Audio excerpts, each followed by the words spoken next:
that, Ryan Walters. As always, the parents are right. They're spot on. The teachers' unions are destroying our schools. They're destroying this country. They are taking everything that should be what education is about understanding academics, about high expectations, and they've turned it on its head. The way you get A's in a classroom now in a teachers' union-run school is by being woke instead of these core concepts. And the parents are tired of it. They're sick of it. They want good teachers in the classroom, not teachers' unions, woke nonsense. This has to end. And again, the country's education system depends on our schools getting the teachers' unions out and putting the parents back in control of their kids' education. Yeah. Ryan Walters, Sonia Schaub, thank you both.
Hi, everyone. Welcome to Unleashed. I'm Scarlett Johnson, and this is presented by Moms for Liberty. Today, I am joined by someone who has been on the front lines in the war for our children and for sanity in education. Not with hashtags, not just a keyboard warrior, but someone who has real courage and has taken on the system and won. So thank you so much for being here, Ryan. You are the former Oklahoma superintendent, state superintendent, and now you're the CEO of the Teacher Freedom Alliance, a brand new national effort launched with the Freedom Foundation to basically provide alternatives to teachers so they don't have to be a part of Randi Weingarten's failure machine, her mechanisms through unions. And so this is something that is desperately needed in a time such as this. Every day the news has more and more headlines about how education has failed American children, both in K through 12 schools and in college. So thank you so much for being here, Ryan.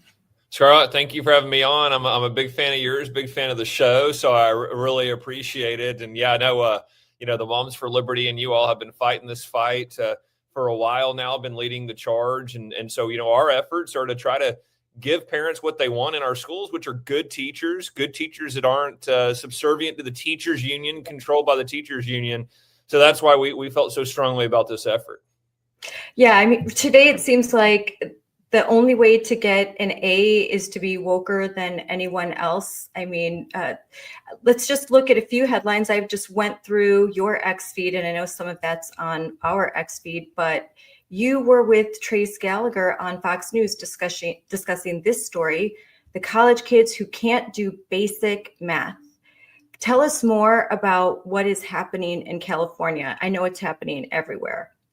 Right. So what we saw in California is some studies were released and they did a deep dive into colleges saying, hey, what exactly is going on with these college math classes? Because you continue to move kids into these remedial math classes in college. And so the colleges came out and said, well, the kids can't do basic math at any level. And so over 50% of them can't do that. So we're having to send them to these extra classes to do that. So then you take a step back and go, if college age kids can't do basic math, what were they doing in K-12? And so then you start unpacking that. And what you see again is this emphasis on your gender studies, your emphasis on this hatred of America, this anti-American curriculum. You see all the LGBTQ plus issues being pushed. What you don't see is that emphasis on math proficiency. What you don't see are aggressive programs like the tutoring programs we launched in Oklahoma to say, look, if you're struggling, we're going to help you. We're going to get you the resources you need. Instead, what you see is a continued focus. And again, you put that really well, Scarlett. It's more about how woke you are than how well you do math and how well you read. And so when you start unpacking these things, it has this massive ripple effect. They don't learn it in high school. So then they've got to go back in college. And they get out of college and they still can barely do math. And then they enter and they try to go get a job and they're still unable to do some of the basic functions that, frankly, we should have been able to teach them in our K-12 system. When you dive into that report, and it was specifically about University of California, San Diego students, one of the highest ranking colleges in this country, I think it's ranked 27, that's 45,000 students on its campus, and 20% of those students couldn't answer a second grade math question. A second grade math question. And then even more, by 30-fold, they couldn't answer math questions that were intended for 8th grade students. This is a crisis. And instead of forming a something to address this, you see right here, Randy Weingarten, a task force on LGBTQIA plus rights. There should be a task force on math and reading and science and why our kids are falling so far behind. Instead, they are focused on this. Yeah, and I mean, and they're, frankly, they are becoming more open about their goals and initiatives, aren't they? I mean, they really don't care. They don't care if the kids can read. They don't care if the kids can do math. What they care about is, are you guys going to go in and join our left-wing agenda?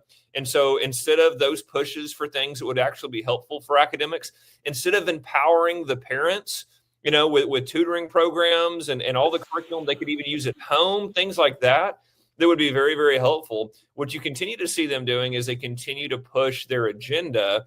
And as parents continue to speak out against them, frankly, you see how hard they hold on to their power structure. I mean, they fight even harder to keep their power in place. And that's where, we continue to fight against, first of all, getting teachers to leave. And first of all, get them to understand how bad the union is. Because a lot of teachers, they don't know exactly where all their money is going when they're in the teachers union. And then number two is to get them to opt out. Optouttoday.com is a website that we've got to help teachers get out.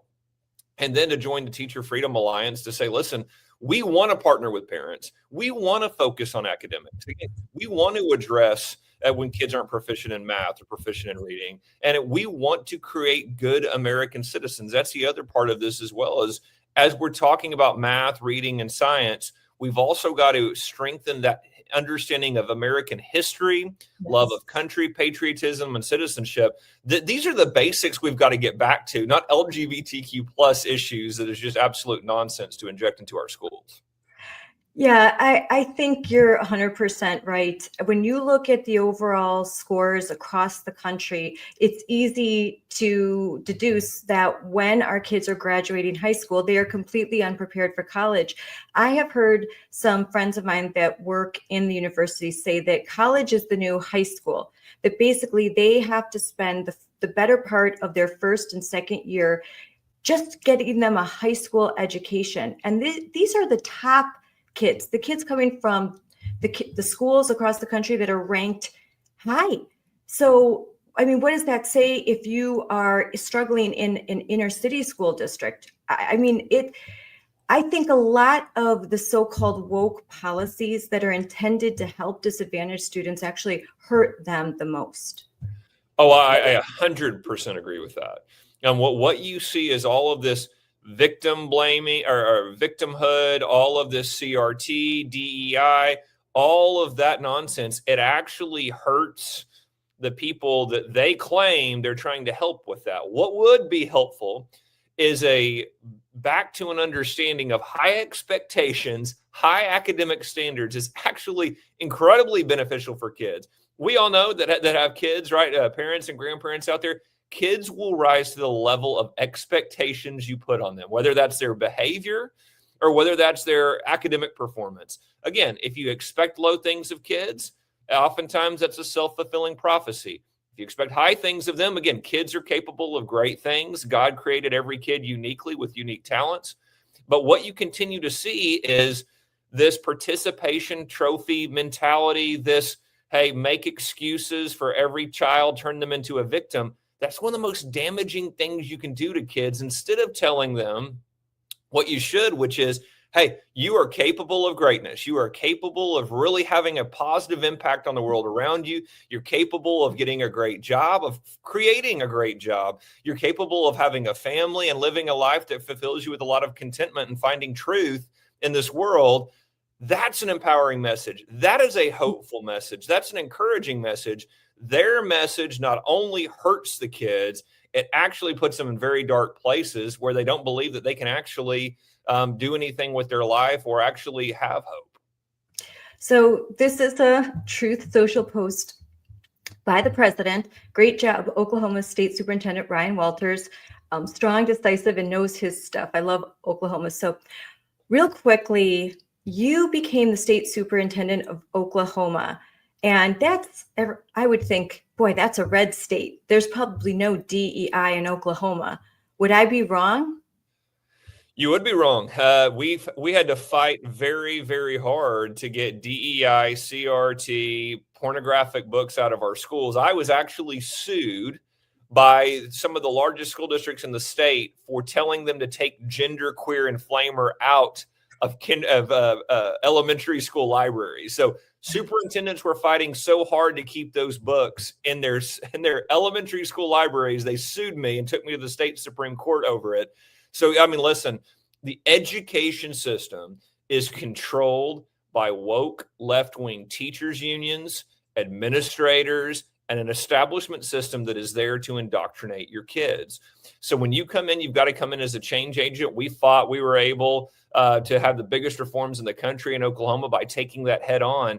But it doesn't matter how red your state is. The education system is one of the last institutions that is still controlled by the left. And by the way, that's where I applaud President Trump so much for his efforts to say, listen, we're not here to reform the federal Department of Education. We're here to get rid of it. And it's so key because President Trump understands, hey, you just can't move a few people around or change an initiative here. This system is corrupted. And so he is so spot on with eliminating the Department of Education. You've got to come into states. And frankly, one more point on that. It's so important once we eliminate the federal Department of Education that we also get rid of the teachers unions, because if we don't get rid of the teachers unions, you lose the federal Department of Education that gave the left so much control. But then the teachers unions will just step into that power vacuum and take that control for themselves. So it's so important that we continue a two-pronged approach, eliminate the federal Department of Education, which President Trump and Secretary McMahon are doing, and eliminate teachers unions. So you can see Wall Street Journal opinion, they just put out this excellent article.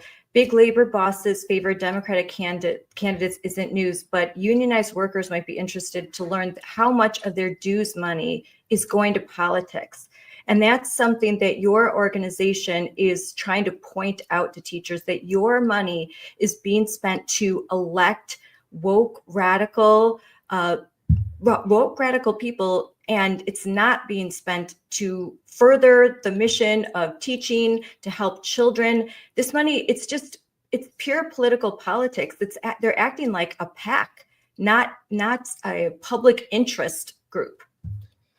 No, that's exactly right. The teachers union is a money laundering scheme for the Democrat Party. That's what they are. What they do is they sit here, they go to the teachers, they claim that we're just a group of teachers that are here to support you and do A, B, and C. You know, that's all we are. Teachers agree and join. A lot of states are bullied, pressured to join. They're part of their paycheck goes into the union. They never know where all those union dues go, what all they do. And then what we see is over 90% of their political donations are to the Democrat Party. What we see is them funneling millions and millions into these races for some of the most extreme candidates in the country. And so part of our campaign is getting the word out to teachers of, guys, they are literally taking your money, not to help support you, but to support these radical left-wing candidates. And so that's a key part of our initiative, is to defund the unions, get the money out of the unions.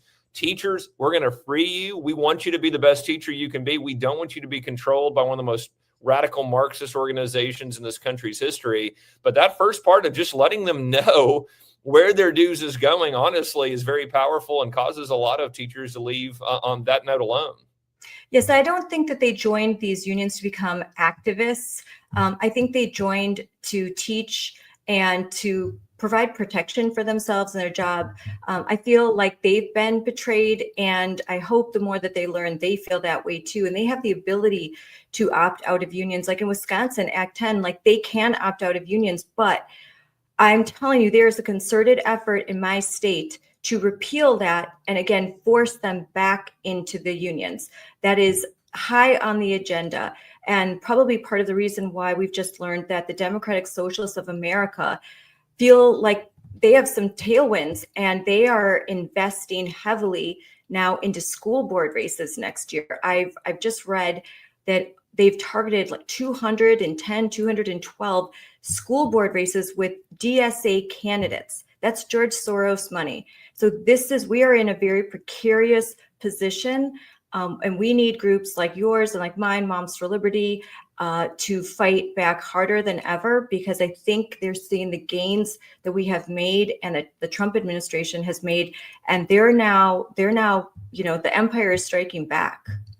No, that's such a great point. And something, George Soros, there's two things he does in part of his overall strategy. Remember, it was about a couple decades ago that he started investing in all these local DA races. And people are going, why is Soros money going into DA races? Well, you see why. Because even in red states, when you pass good legislation, if the DA is a left-wing activist, it doesn't matter because they're not going to enforce the law, right? And they're going to use lawfare against conservatives. I see a similar strategy going on with Soros and these school boards, right? Hey, red states, you can pass an anti-CRT law if you want. If I control the school boards, that local school district is still going to force CRT anyway.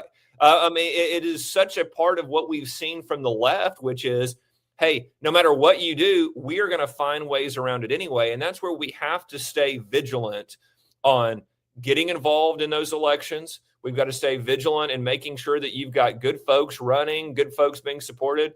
And again, there is nothing more powerful than a parent who raises a red flag on an issue in a district, on a parent going to a school board meeting, on a parent running for office. That is one of the most powerful things in the world, I believe, is to have a parent say, this is my child. What's being done to them is not helpful to them. It's harmful to them.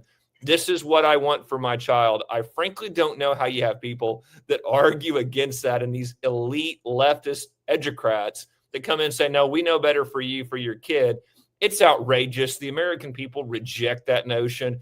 But you make a great point here. George Soros is doubling and tripling down. The empire will strike back. Mm-hmm. So we have got to remain vigilant, and we've got to stay smart with our strategy to counter that.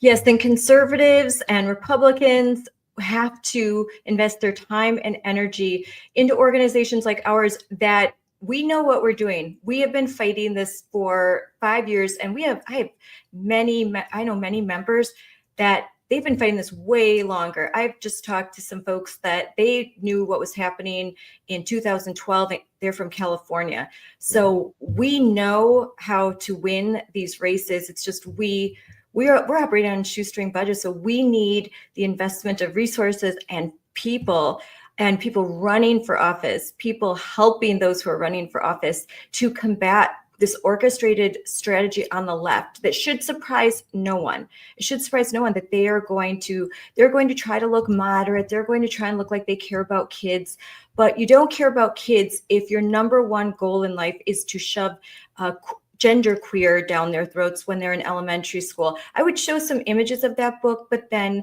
I would be censored on social media. That is how bad that material is. It's actually the worst of the worst. So is Flamer. And that's unreal that you are fighting that in Oklahoma. That's just kind of unbelievable.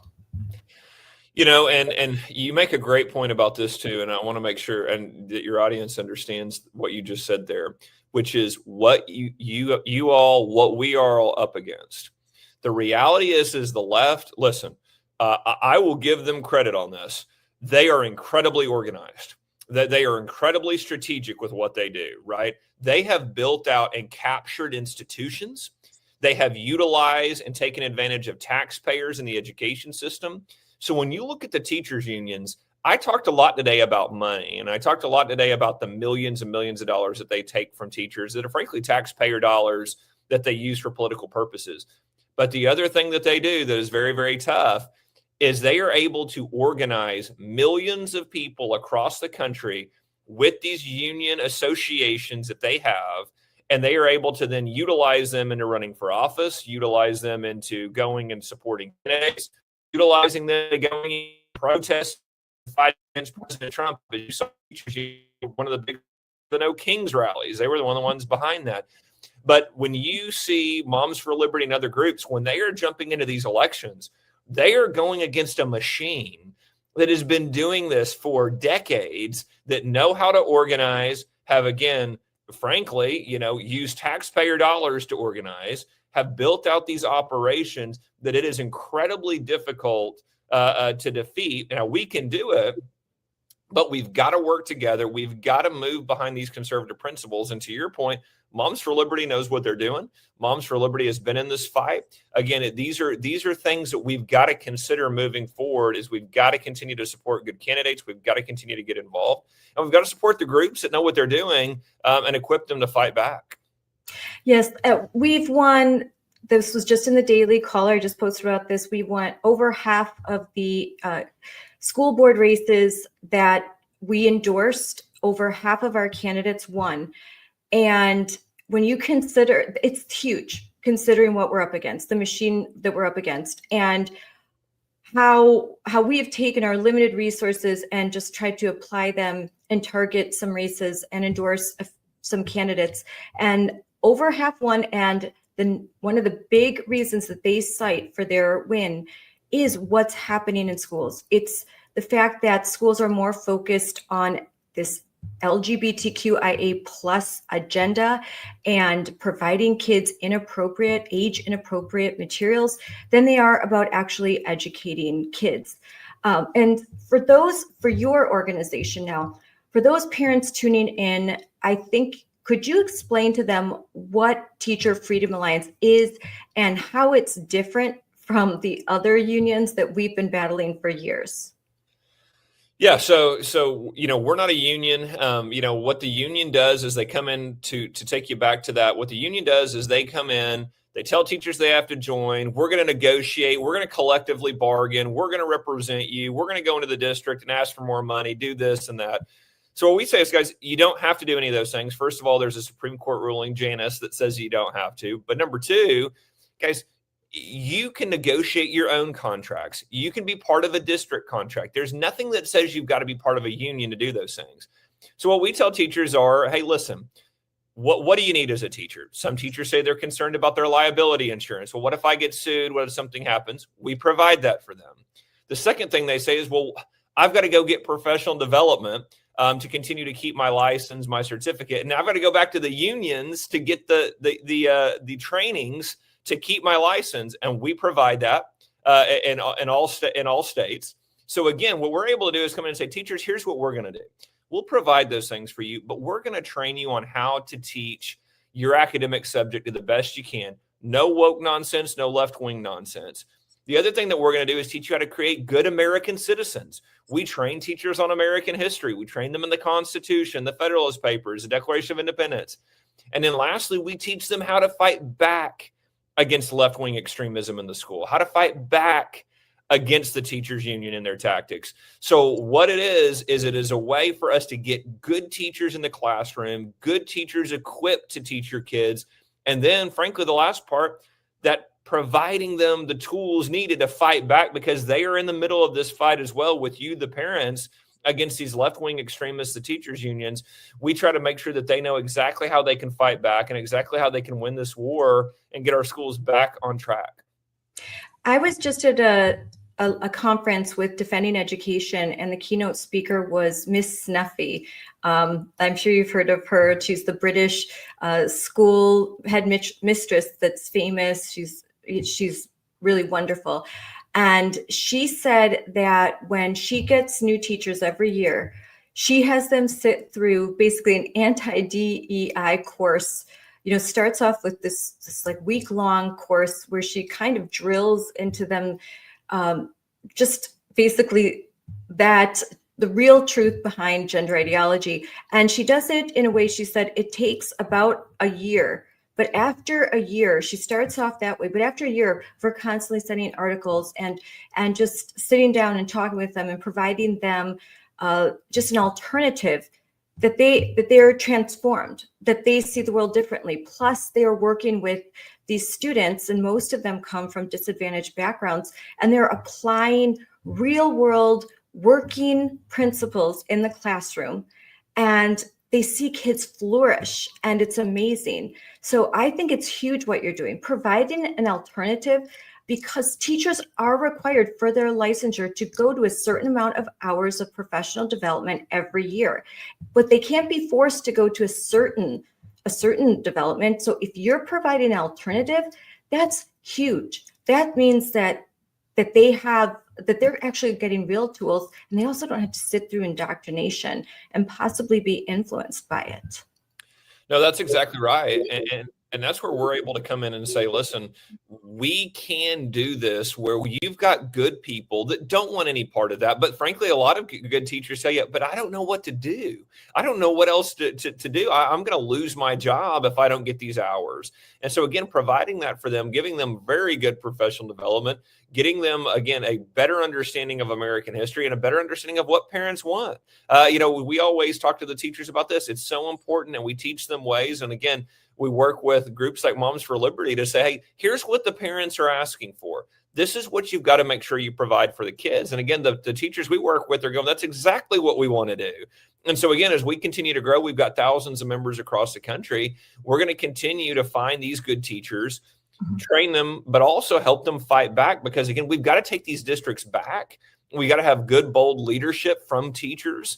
And so again, we think it's so crucial in this fight to get the schools back on track that we've got good teachers that are willing to engage and fight back. What we hear from teachers is that a lot of times they're afraid to speak up. They fear retaliation, like you said, from union. How widespread is that intimidation?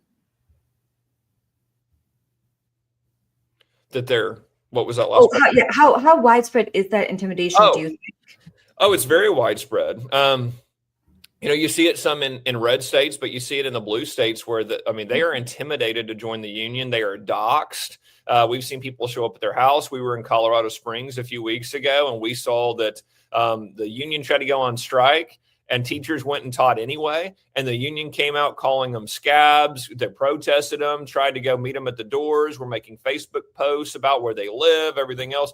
So, the intimidation is very strong for teachers to join the union. If they leave, they're often targeted. We have members that tell us stories about all of a sudden they leave the union and their administrators start targeting them as well. And so it is a very difficult battle for teachers that want to leave the union to, first of all, just leave it. The union makes it incredibly difficult to leave. But then secondly is deal with the repercussions that come from the union bullying you and targeting you once you leave. Wow, that makes what you're doing so important. If you could wave a magic wand and the Teacher Freedom Alliance succeeds, which I think it will, what do you think American education could look like 5 years from now? I love that question. Here's what I see. If we succeed in what we're doing, what you're going to see are schools that look transformatively different. You're going to see schools where parent involvement is absolutely the center of everything that they do. So you'll see parents back in classrooms. You'll see parents very involved in curriculum decisions. You would see a family unit very engaged in an educational product. You would see schools promoting Americanism. Think about that. Think about an education system where our schools are actually saying, we want you to be patriotic. We want you to love America. We understand that is key to our core mission as schools in America is to continue the greatest country in the history of the world that is front and center of everything that we do. And then lastly, an emphasis on academic performance where you see the ability for kids to go in different pathways throughout their school experience. Where, hey, if they decide that they want to do this job or that job or go to college, these paths can be accelerated for them.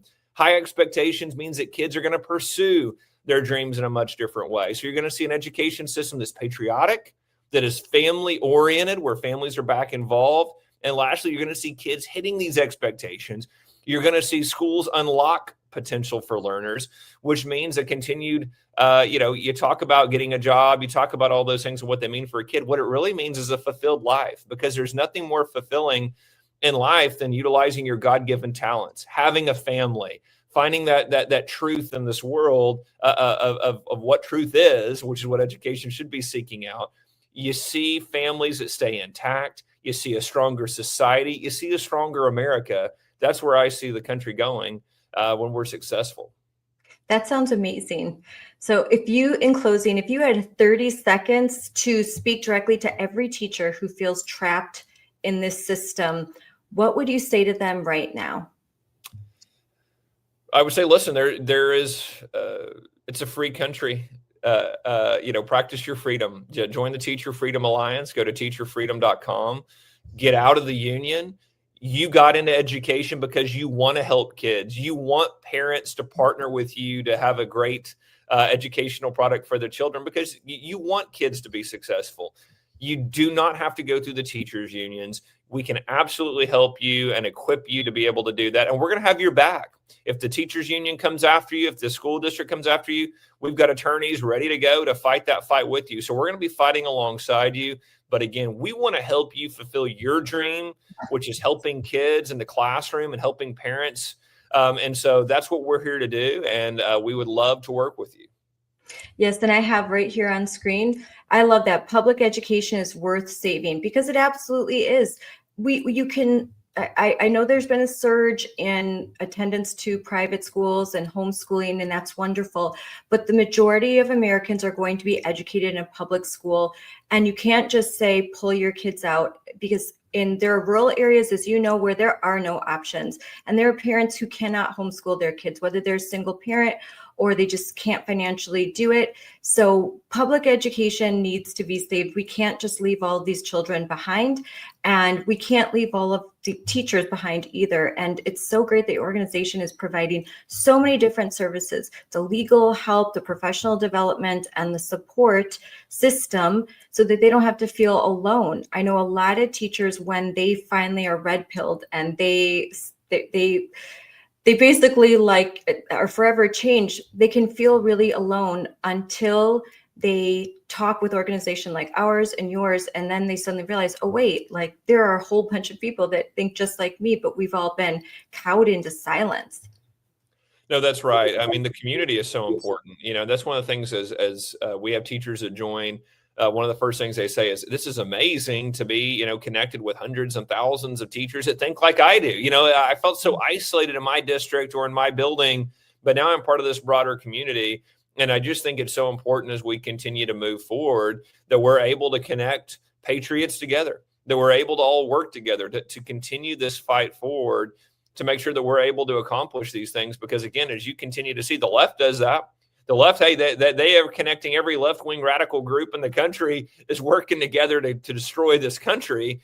Patriots need to work together to save this country. And so I think it's so important that we're able to connect these teachers with the good parents, with the patriots across the country to save it. Well, I think that's a perfect way to end. That's mic drop. There you go. So Ryan, thank you so much for joining me today. And thank you for being a joyful warrior in this battle for the hearts and minds of America's children, for your work in Oklahoma, and now that your work you're trying to do nationally. We are so grateful at Moms for Liberty. We love you. We are so happy to have you at our Joyful Warrior Summit on our panel. And I got to talk to you behind the stage too. And so it was really great. So I'm so grateful you and for Teacher Freedom Alliance. Your work is so necessary in a time like this. Thank you. And if there's then I think we're done there.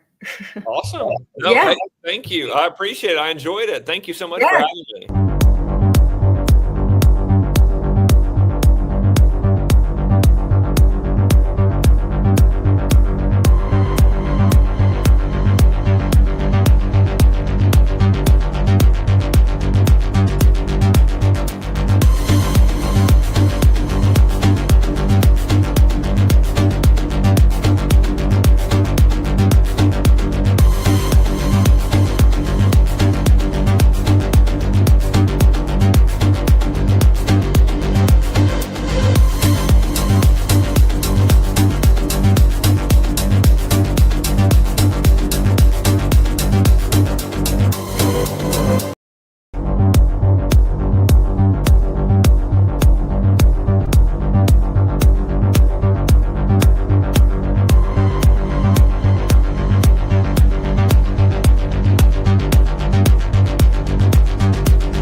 Hi, everyone. Welcome to Unleashed with Scarlett Johnson, presented by Moms for Liberty. My guest today is a powerhouse for truth and courage. I'm so excited to have her on. Jennifer Say. She is a former Team USA gymnast, and now she is CEO of XXXY Athletics and one of the fiercest voices defending fairness, biological reality, and dignity for women and girls in sports and in their private spaces. Thank you so much, Jennifer, for coming on my show today. I'm so excited to have you. Thanks for having me, Scarlett. It'll be fun to talk to you. Yes. Just kind of chatting. There's so much going on. I was just going through your X feed and I'm like, okay, there's this to talk about, there's that to talk about. There's a lot to discuss.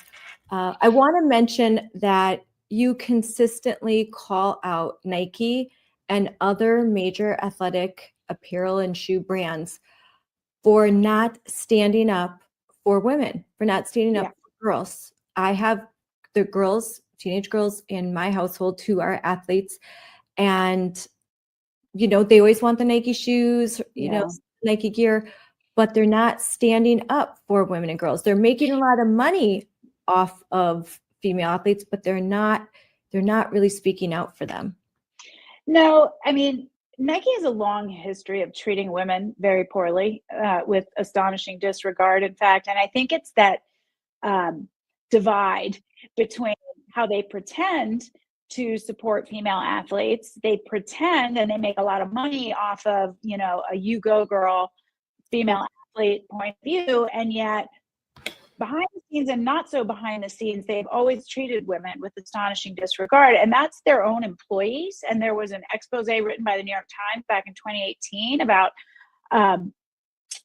100 female executives who talked about terrible instances of harassment, sexual harassment, like being forced to go to strip clubs with dudes at work and like just really bad stuff. So that was in the New York Times. No one cared. Around the same time, there was a story about Allison Felix, who is one of the best track and field athletes ever. And she was a Nike athlete, and they basically refused to pay her when she was pregnant, though she had a contract. And then, to my mind, the worst story of all, these all dropped around the same time. They had something called the Oregon Running Project, which was a training club for runners. And Mary Kane was a young runner, the best in the world, who went to them and was physically and emotionally abused to the point of suicidality. And she went in the best young runner in the world and came out just completely crushed and broken. And so this has nothing to do with the issue we're going to talk about, but I think it sets a precedent for how poorly they treat women. And so it's not surprising to me that they are not on the side of real women in the case of protecting women's sports, and they just skirt the issue, but off to the side, they take the opposite side, whether it's featuring Dylan Mulvaney in an ad for running bras, a man with no boobs who's not an athlete, or whether it's supporting research to better understand how much we can degrade young boys with wrong sex hormones so that they could viably compete against girls. I mean, I could go on and on and on, but yeah, this is not a company that supports women. So I quite enjoy calling them out. And I will just say one more thing, Scarlett, it is the biggest company. It is the biggest name in sports, bigger than the NFL and the NBA combined. It is huge. If they weighed in on this, it would be fixed tomorrow. Yes. And you've said, and I quote, the biggest name in sports is also the biggest name in betrayal. I love that quote, because if they were to call this out, like you said, it would end. It would be such a big deal. It would like force everyone to come to terms with the fact that we're dealing with biological reality. So why won't they?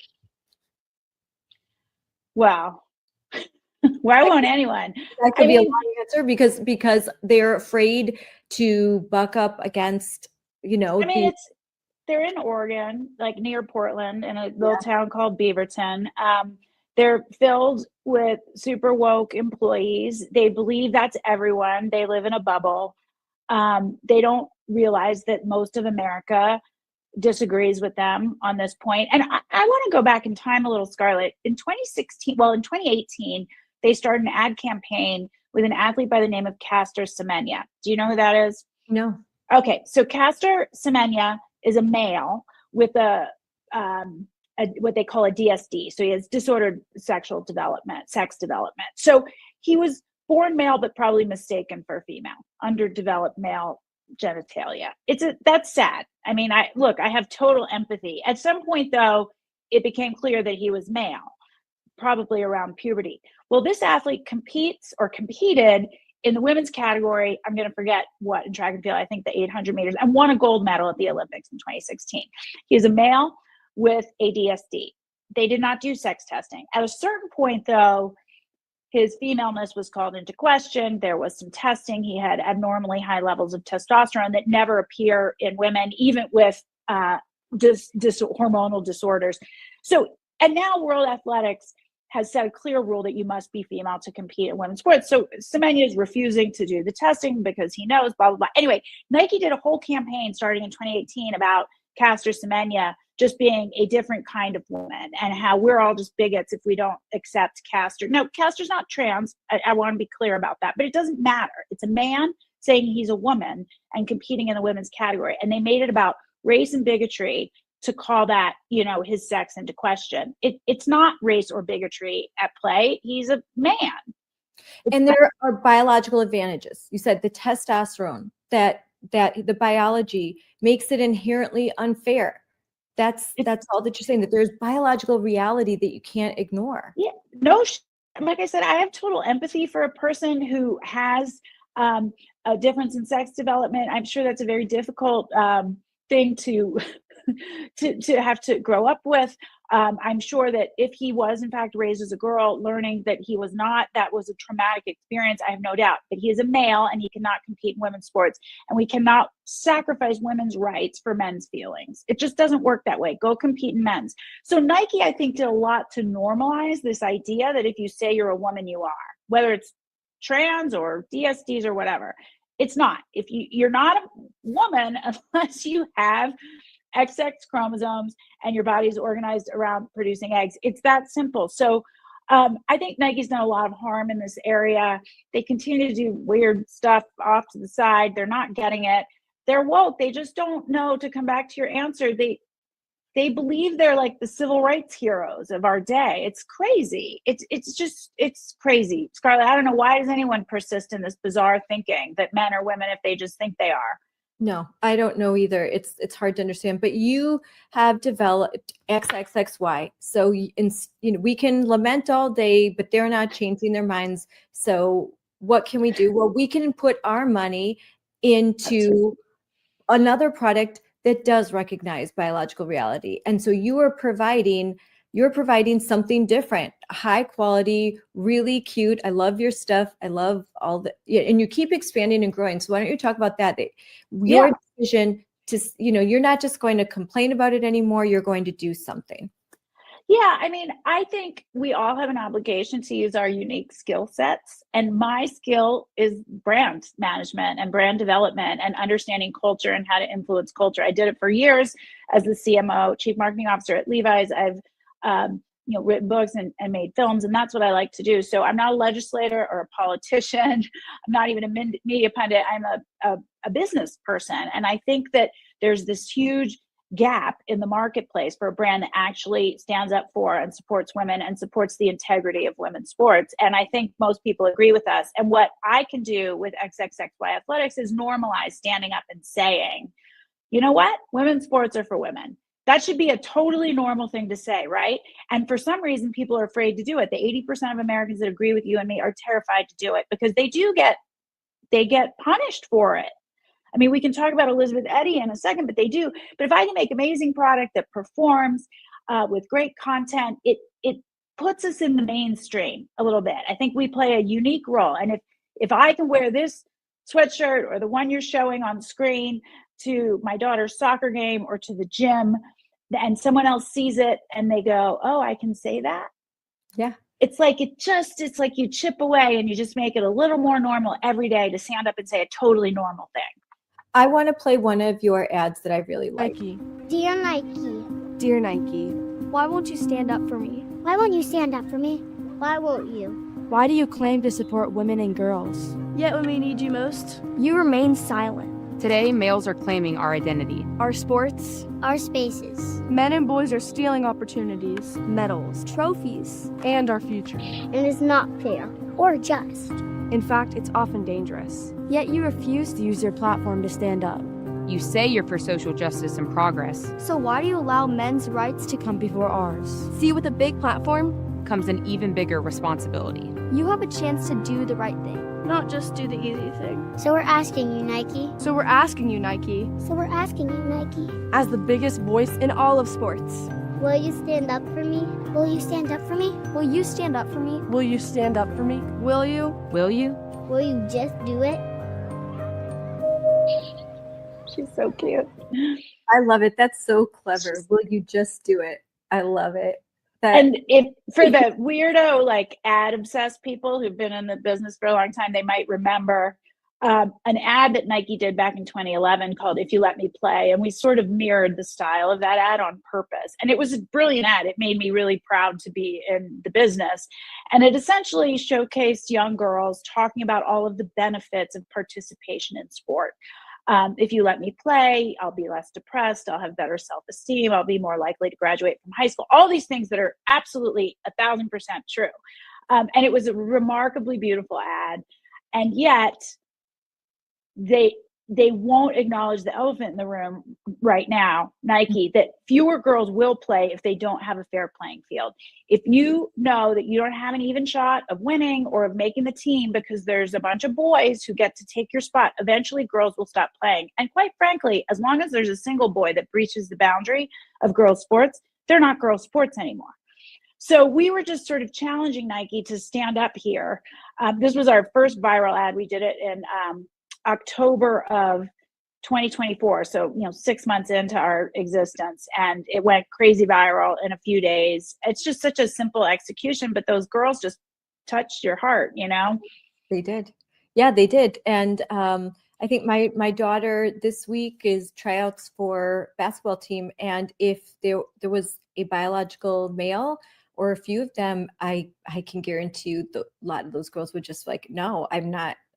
It doesn't feel right. Winning doesn't feel authentic. Yeah. And losing really hurts and physically can hurt when their bodies are caused physical damage. Yeah. In many stories, it's just not fair. Girls don't want to win by cheating. It's a great point. And they don't want point. to lose that way either. And Well, they definitely don't want to lose, but you're raising a point I think that doesn't get made often enough, which is, I do think you're right. Most girls want a fair playing field. They don't want to stack the deck in their favor by stacking the team with a bunch of boys. Although it's interesting, Scarlett, I've asked myself this question because in National Women's Soccer, there are several males, with differences in sex development that play in the National Women's Soccer League, professional women's soccer. The best player in the world, in fact, is somebody who goes by Barbara Banda and plays for Orlando Pride. Highest paid player in the league, very clearly a male. And I wonder if the team does want him on the team so that they can win. I mean, I wonder if at the professional level anyway, because I wonder why the women put up with it. Because just a few weeks ago, the very first professional athlete spoke out. She wrote an op-ed. Her name is Elizabeth Eddy, and she plays in the National Women's Soccer League. And she wrote an op-ed in the politest of terms saying we need clear boundaries around women's sports. And a few days later, her own teammates, the captain of her own team, Angel City FC, excoriated her in a press conference, smearing her, calling her every name from, racist to bigot to everything you can think of. And why do women want to? I'll never understand, why do women want to put up with this? But I think in some cases, maybe they don't mind. I think the real motivating factor, I'm thinking out loud, Scarlett, isn't that they want to win. I still think the motivating factor is they get sort of social justice claps, Yes. I think that women want to be nice. No, I heard her on Fox and Friends. Was it Laura Ingraham? I think she was on, and she was so kind, even to those who had disparaged her. She was. I just want to be friends with you. You're still invited to my wedding. I just, and she also said that privately that other females, like it's an all female team, so they should all be females. The other Yeah. teammates said to her, like, I agree with you, but they just didn't want to Gumption. stand up. They didn't have the courage to stand up. So you are doing something unique, and that's what I have up here, that Yeah. you offered money to other female athletes who will stand up and speak out. Because very likely she was going to lose any endorsements that she has. Like, they're going to drop her. Yeah. And to Yeah. And I don't, compensate. yeah, I mean, I don't know if Elizabeth has any. She's been in the league 11 years. She's not one of the top players. Doesn't matter. She's an amazing athlete. I wanted to, put the offer out there, and I did it from the brand. I don't have, Nike money. Nike's a $50 billion company, but a lot of these women don't have sponsorship deals. So I offered $10,000, and then a private person messaged me private saying he'd add 5,000 to it, and then Clay Travis said he would double it. So there's $30,000 on the table, which is a lot. The average salary in the National Women's Soccer League is about $48,000. So 30 is a really nice payday. And yeah, I mean, there's people who are critical because of me for making this offer, because they say, well, then that's just a mercenary act. No, not really. I want to take the sting out of monetary cancellation. If you can't get another sponsorship, I'll give you one. All these other companies pay way more money, and you don't consider that mercenary. So why shouldn't they be compensated for their courage and bravery? I've had a taker or two discussing it behind the scenes. I won't reveal any more than that now. That's awesome. So, like, encourage others to speak out. And like you said, the average salary under $50,000 a year, which means they're going to make up for that probably through sponsorships. That's a way to make it worthwhile. That's not a lot of money to make these, especially these days. That's very little, and it's a great deal of sacrifice and a lot of time. And probably you have to put off a lot of things in order to do this because you love it. You love the sport. There are. To make $48,000 a year, it just is very little. So yeah, it's not that much.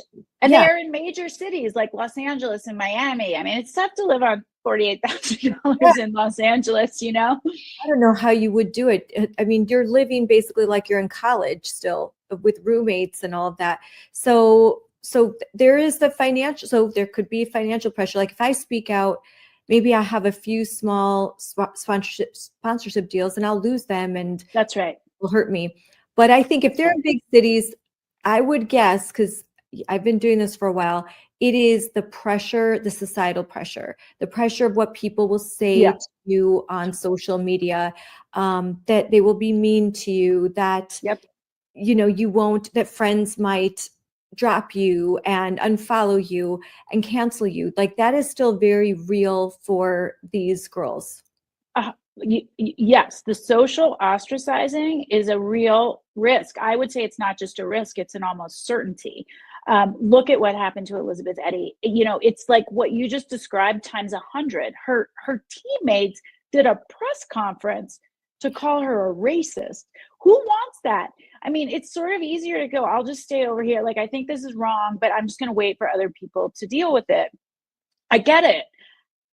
But you're a female athlete who has benefited from female only sports. And it just feels like pulling up the ladder behind you. It feels so wrong not to take a stand for this very simple thing. And I promise you, Scarlett, as we continue to make progress, and we will win in the end, because truth will out in the end, a lot of female athletes are going to join later when they feel that there's enough critical mass that it's safe, and they're going to pretend they were there all along. And that's fine. I will welcome them.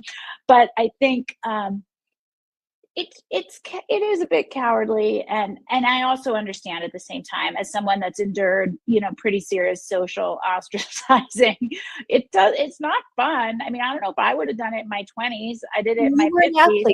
And we have to say, like, you were an athlete, so you understand all of the time and commitment that you can put into your craft. And it's not, I don't want to be too flippant and say, well, you should just give it all up. I agree. Yeah, I mean, that Elizabeth talked about that on, I can't remember what show she was on, but she said you have to understand we train our whole lives. And here's the thing, if the team ostracizes you, then the coach can. They just never give you any playing time. Maybe your contract is up with that team and you're a free agent and no one recruits you. It's like your career could literally end. And I will tell you, as a former female athlete, I think my sport was probably worse than some, but obedience is considered a real virtue in athletics. And we very much felt we were to be seen and not heard. And you weren't to challenge the coaches. You weren't to challenge what I would call what is really abusive behavior that we endured. And so you learn to just keep your mouth shut. You want to get picked for the team. Gymnastics is a really subjective sport. If they don't like you, your scores will be worse. Even if you make the team, the national coach won't put you in the lineup. There's all kinds of things that can happen, and you have trained your whole life. You give up everything. I mean, I didn't do anything else as a young person. I was training 6, 7, 8 hours a day, 10 in the summer. I didn't go to prom. I didn't even go to school all day. Yep. So I know. that's a lot to sacrifice. When my daughter was in ballet, she got to a point where she could, if she were to go farther and try to even try to be a professional ballerina, we would have to make a decision at 13 years old that she would never go to high school. She would never have a prom. We'd have to take all of that away so she could just day and night focus on ballet just for a shot. And she really wanted to do it. And we made the decision, no, like that we thought it was too much. And, I love that. A lot of times Good for you. that, but we thought she's going to make this decision based on her 13-year-old brain. But when she's 13, will she like hate us for it? Thinking like, why didn't you let me have a life? But then again, I respect so much athletes that give up all of that and families, and it's very expensive. All of this. Yeah. I mean, you all the private lessons, all of that. I mean, if you don't have a kid that's really dedicated to sport, then you don't know how much it can cost. It's a lot. It's always and the time and the commitment, and you get so sucked in. And I moved away from home.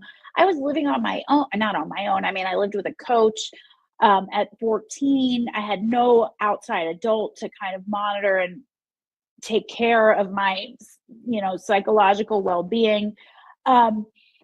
I didn't care. I just wanted it. I think I was probably a hard child to parent. I was just very insistent that this is what I wanted. Yes. But yeah, it's hard for regular people to understand what you give up. I mean, I have almost no memories of my childhood and adolescence that aren't gymnastics related because everything else got crowded out. Nothing else mattered. And I'm proud of what I was able to achieve. But I really respect your decision that you made with your daughter. I think it's actually the right one. I feel very strongly that you only are a child for a very brief time. There's plenty of time to do punishing hard work as an adult.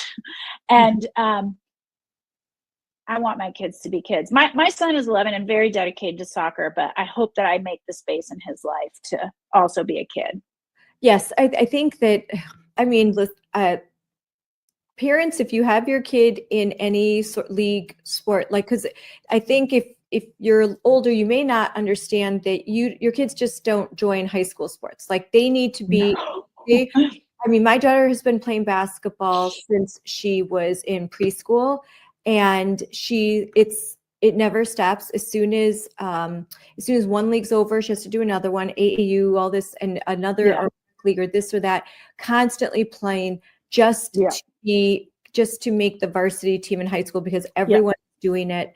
And in private coaching, it's all of that. And I've similar experience when one of my other daughters was in ballet. Son was in tennis.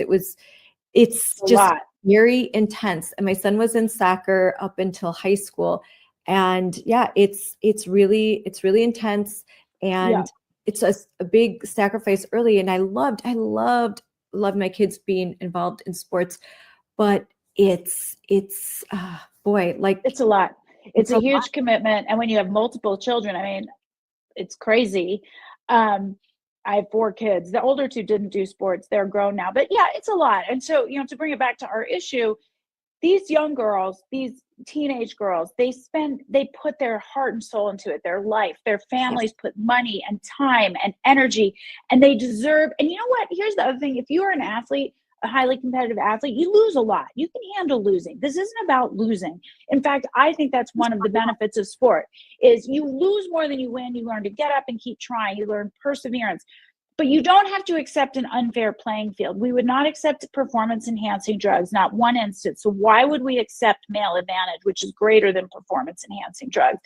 It's ridiculous. And I feel like, Scott, I can't believe I've spent however many years now talking about this because it's so ridiculous. At some point, everybody's going to be like, well, of course, women's sports are just for women.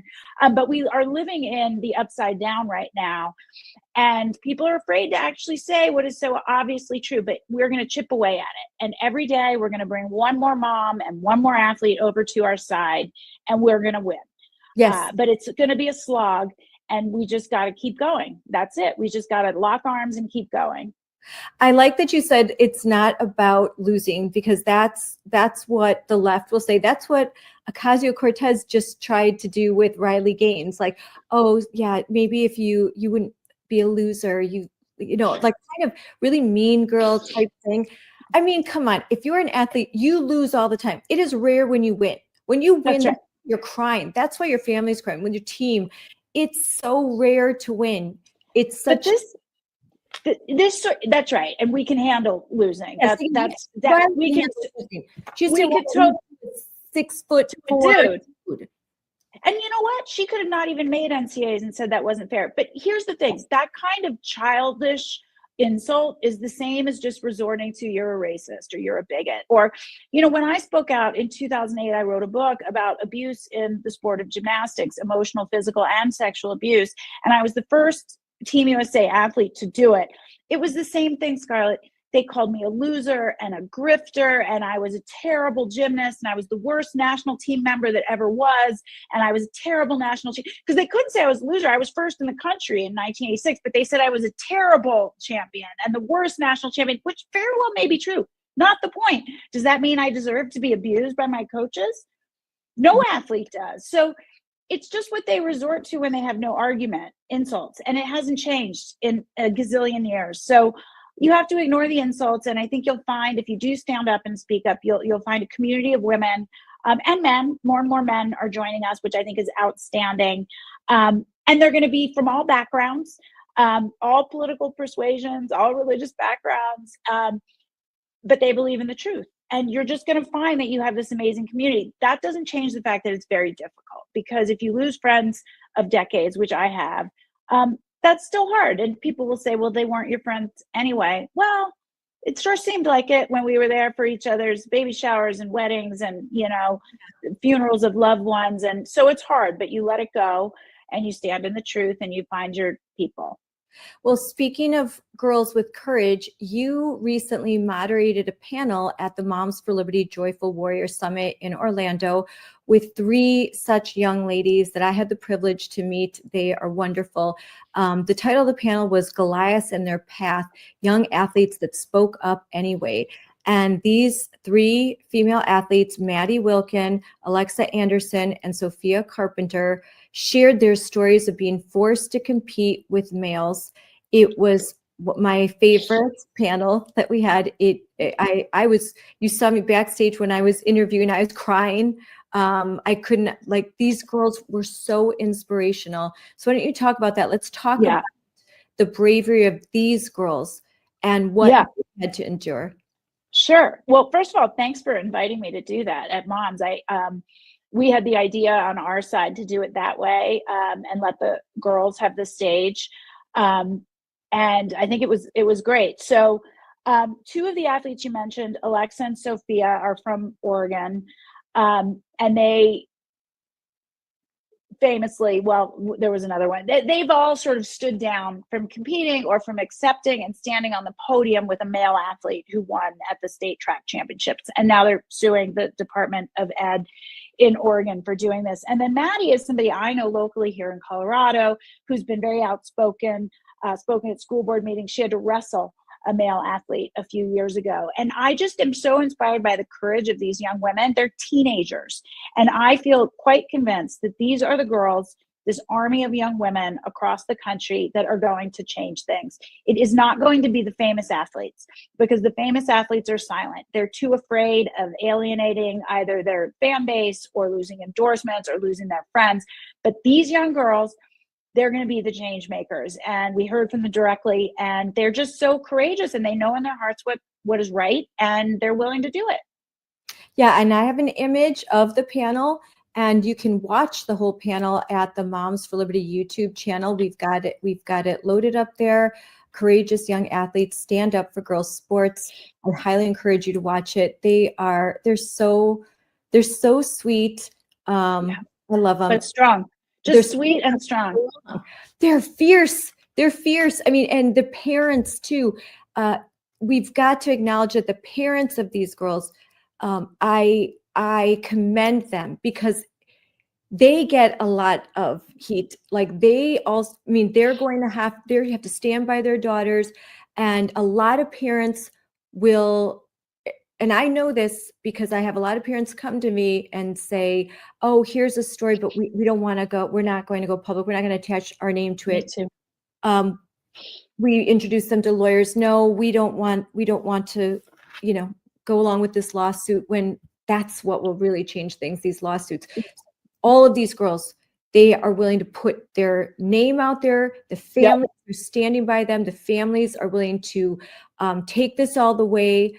And if that means a lawsuit, and lawsuits can last years and years, and they're willing to do it. So this is bravery. This is what's going to change everything. It's bravery. It's courage. It's integrity.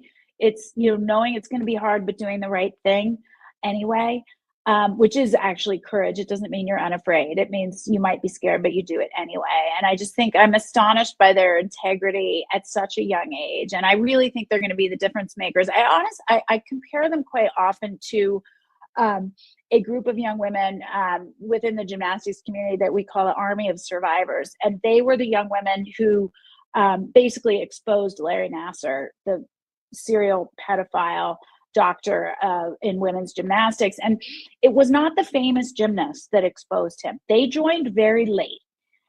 In fact, Simone Biles did not come forward until after he was convicted. And I'm not throwing any shade. I understand that if you're a victim of sexual abuse, you have to do it in your own time. But this army of survivors, hundreds of them, Scarlett, who came forward and recounted the story, unknown gymnasts, not great gymnasts, not national team members, they're the ones who put him away. And I think it's the same in this case. There's going to be an army of young women, high school athletes across the country who are just too big to ignore at a certain point. It's just going to grow. It's going to be too big to ignore. And at that point, some famous athlete will join us, but we don't need her. Yeah. We don't need her. There'll be I think even the Me Too movement, when it was initially, they were really addressing the terrible things that are happening. It was the young actresses. It was the ones that didn't have a big name. It was the females that were, you won't know their name. Their name isn't on the screen. They were the ones that came forward, and that propelled so much that finally some of the big names had to say, me too. But they were at the end. So it takes girls like this to come forward, start this conversation going, and suddenly it's going to happen. There's going to be a tipping point. There is. And then it's going to be slowly and then all at once. And everyone's going to pretend they were always here and all that stuff. And we're not going to get mad about it, because what we really want is to win. I tell people all the time, we're not going to get mad at people if it took them a while. I mean, we might, if it's a famous person like Malcolm Gladwell, who admits that he lied and knew better, we might get a little mad. But I want to win.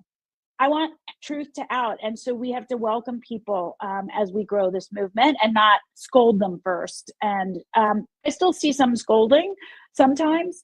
And that's not my way. I want to welcome people. I know how hard it is. I know how much risk there is. And so we just need to grow, and we need to win. And no one wins the purity test. I was late, whoever. It's like, let's just grow the movement and keep our eyes on the prize.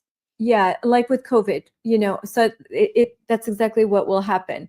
that suddenly I was always on your side. Like I always believe that, or they'll just never talk about it, pretend it didn't happen. Like none of this You're- actually happened. Yeah, there's going to be a lot of that with this issue. What do you mean? I wasn't even aware. I had no idea men were winning Olympic gold medals. I was Really? told. Olympic gold medals.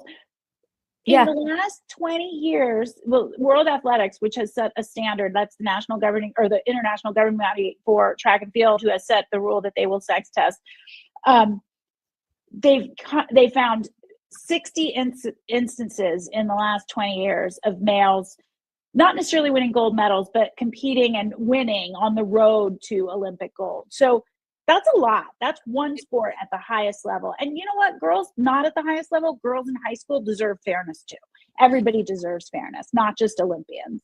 That's a statistic I used the last time I testified in Madison at the State House, because they were saying this never happens. I was like, as a matter of fact, I've submitted before you a list of the 60 where it's happened. And like, well, that's not, I'm like, even one is too many. One is too many. Yeah. This is what we have recorded, and I'm sure there's more. I'm sure there's and that's just track and field. So if you go to hecheated.org, which is my favorite site, she does a great job keeping track. There's almost 5,000 instances in the last few decades of boys or men stealing opportunities, team births, prizes from girls. And when you layer in teams, not individual sports, but teams with males on them, that doubles to 10,000 instances. So I don't know where they got this number, Scarlett, that this isn't happening, this never happens. They say it all the time. It is happening. It's happening all the time. It's not reported so often. I get so many tips, but no, I can't put anything out on social media or talk about it unless I have confirmation. Sure. And then that's where they'll say, this is a great resource. Don't put me on the record. Don't put me on the record. So, but here, hecheated.org. So yeah, it's a great resource. And if you go to, well, all the tabs are great, but they keep, I don't even know who does it. It's anonymous, but it's a labor of love. Think of it as the sort of non-woke Wikipedia resource for how many times this happens. And it happens all the time. Yep. This website is dedicated to archiving the achievements of female athletes who are displaced by males in women's sporting events.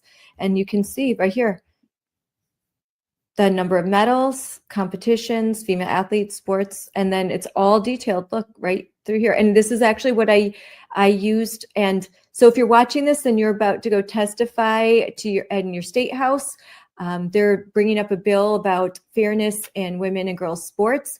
Go to this website, shewon.org, and you can submit this in your testimony and talk about it, because they're going to try and say the thing that never happens. And you can say, yes, it does. Here's the proof. Yeah. And the numbers on, I don't know the discrepancy on He Cheated, which is a separate site, are even higher, and include, it's fully international. Maybe that's the difference. But the numbers are giant. And I think right now we really have, one of the lines that gets repeated is Charlie Baker, who runs the NCAA, has said in his, I think, congressional testimony that there are fewer than 10 trans-identified male athletes in the NCAA, which is one, we don't know that. And two, I think it's a lie. I think there are many athletes with disordered sex development, as which I described earlier. And he's like made that number up entirely.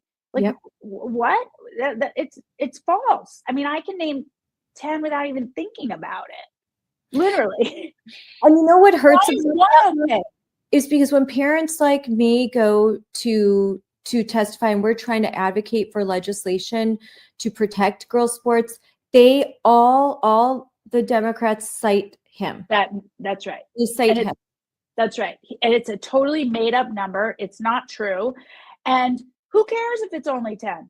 Would we say, well, there's only 10 athletes using performance enhancing drugs. Why don't we just let them?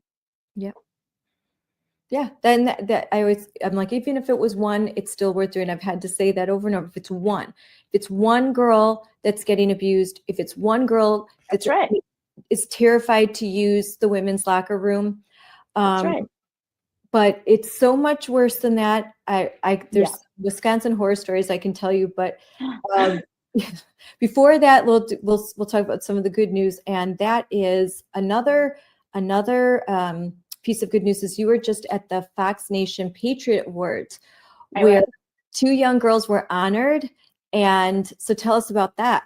Well, so this is cool. One was Alexa, who was at the Moms for Liberty on the panel, and the other was Reese, also from Oregon, and they were the 2 girls that at the high school state track championship chose to step down from the podium and not share the podium with a male athlete who won. So they were both honored at the Fox Patriot Awards for their courage, essentially. And so, yeah, it was really cool to be there to see them get the award. I was so proud of both of them. They're just so poised and they have so much integrity. And it was just really cool to see them get rewarded on a national stage for their courage, for doing something that I'm sure was very scary and very difficult in their own community. Very scary. If you have teenage girls, you know that standing up it's just it's a very scary thing. You know, it's hard to be different when you're a teenager in high school and then to have the whole world see. But it's also now these girls are Teflon. These girls have proven that they have more courage of conviction and than most adults. Yeah. And they're special now. They're unique. They're going to change the world because now they have a superpower. The world has thrown everything at them and they are still standing. So now, and that's what I told them, like, you have a superpower now. That's the other end of this. That's why I am so glad I stood out. I'm sure you are so glad.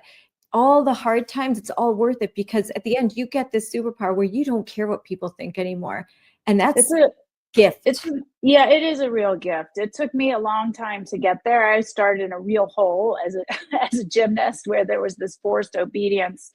And yeah, it took me a long time to get there. I certainly don't think I could have done what they have done at such a young age. I had to work my way there, and it's really hard. And I think you're right. They have great parents. They do have supportive friends. I feel proud that I was able to kind of scoop them up and welcome them into our XXXY Athletics community. You know, we have over 200 athletes. They're part of that athlete community now, 200 athletes that we work with. So I think, and I hope they felt supported from the beginning, even if it felt really scary. But it's cool. I want to play this clip of you at the event. Oh God.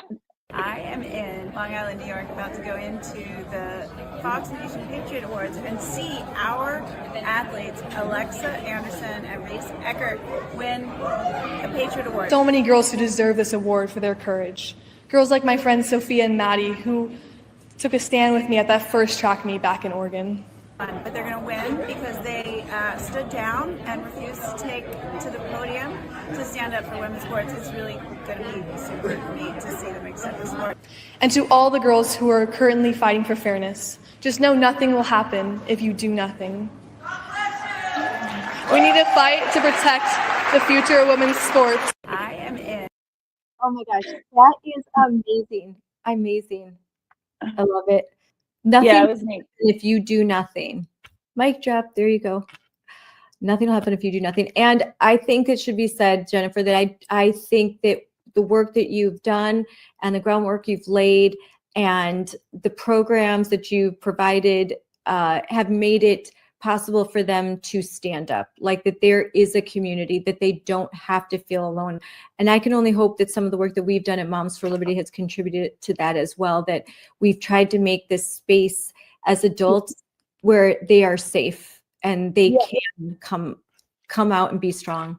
I think so. I mean, I think we have a different role to play as a brand. And if you see just one person in the stands with the t-shirt on, you can go, oh, those are my people. There are people here that agree with me. I feel safer. Obviously, Riley has led the charge here, but every day another female athlete stands up, whether she's a high school athlete or middle schoolers, remember the West Virginia shot putters, or a D1 athlete or a professional soccer player, and we are going to do it. But I have no illusions about how hard it is still going to be, because as many wins as we get, and yesterday, the International Olympic Committee said that they would retain the boundary of women's sports. We don't yet know how they're going to do that for the Winter Olympics, but it seems like they're going to introduce sex testing. That's a huge win. Most governing bodies say they follow the IOC, so that's a big win. And yet on the other side of that, you have Elizabeth Eddy speaking up and getting completely smeared by her own teammates. So we're in it right now, and it's going to be a slog, but we will get there because the truth will win. Yes, and talking about Riley Gaines, she was just recently a keynote speaker at an event in Illinois. I was in Chicago, and she was there with her family. And for her to travel anywhere, she has to be surrounded, her and her family, by armed guards at all times. Yeah. That is the price that and it's a high price. Like you can look at her on social media and she looks so beautiful. And I love that now all of these millions of girls that follow her and look up to her are now watching her blossom into motherhood at a young age, sending the right cultural message that I had my career, I stood up, I was in sports, and now I'm taking time to be a mom and doing it young and getting married. And I love that she is becoming a different kind of role model for these girls. And I know she's going to serve it, do well. There is a price to be paid when you see the way that she has to travel. It's so sick and disgusting to me. I'm absolutely disgusted that a young woman with her baby has to be surrounded by armed security guards at all times just to travel. It's really gross. Yeah, and my understanding is that she started doing that after the event at San Francisco State University a couple of years ago, where she was attacked, essentially. She was physically attacked. She was hit in the face. She had to lock herself in a room. There were insane people demanding that she pay ransom to be let go, and the police did nothing. So, my understanding is since then she travels always with security, as she should. I mean, look, Charlie Kirk. Yeah, exactly. I mean, obviously he had full-time security and it wasn't enough, which is horrible. We have terrible, terrible threats into our business. Look, we all get silly ones that we know not to take seriously. But when they describe the way that they're going to kill you, that becomes an issue for law enforcement. When they go beyond, I wish you would die. I get that all the time. And I'm no one compared to, Riley and all the people that get these terrible threats. But it's crazy out there. If they feel like you're making a difference, it really threatens their worldview. And they become a little kind of deranged with rage. And I actually think it's going to get worse for many of us because we're starting to win and make traction. And so there's just this fevered, frantic rage being emitted by those who've controlled the narrative for so long, and truth is coming out. So I think it's sort of the last gasps of a dying movement.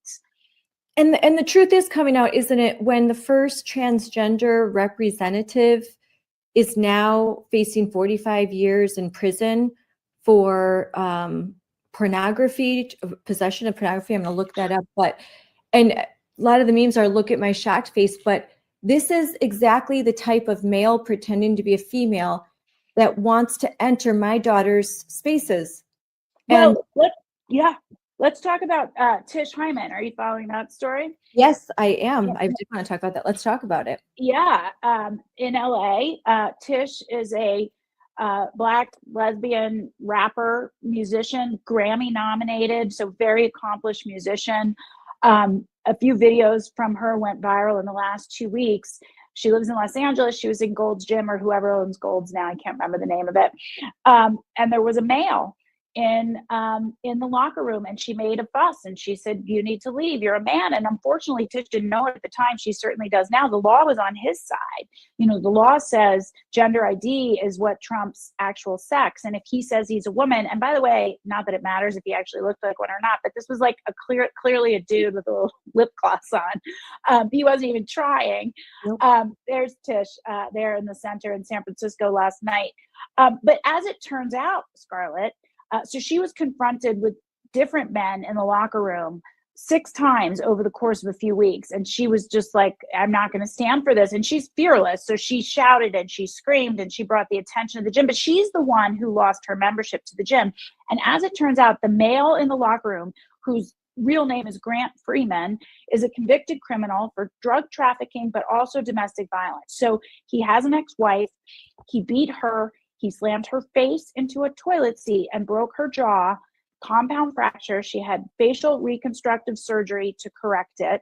He's taken her name now, Alexis. Like, this is a deranged man, and yet the law sides with him.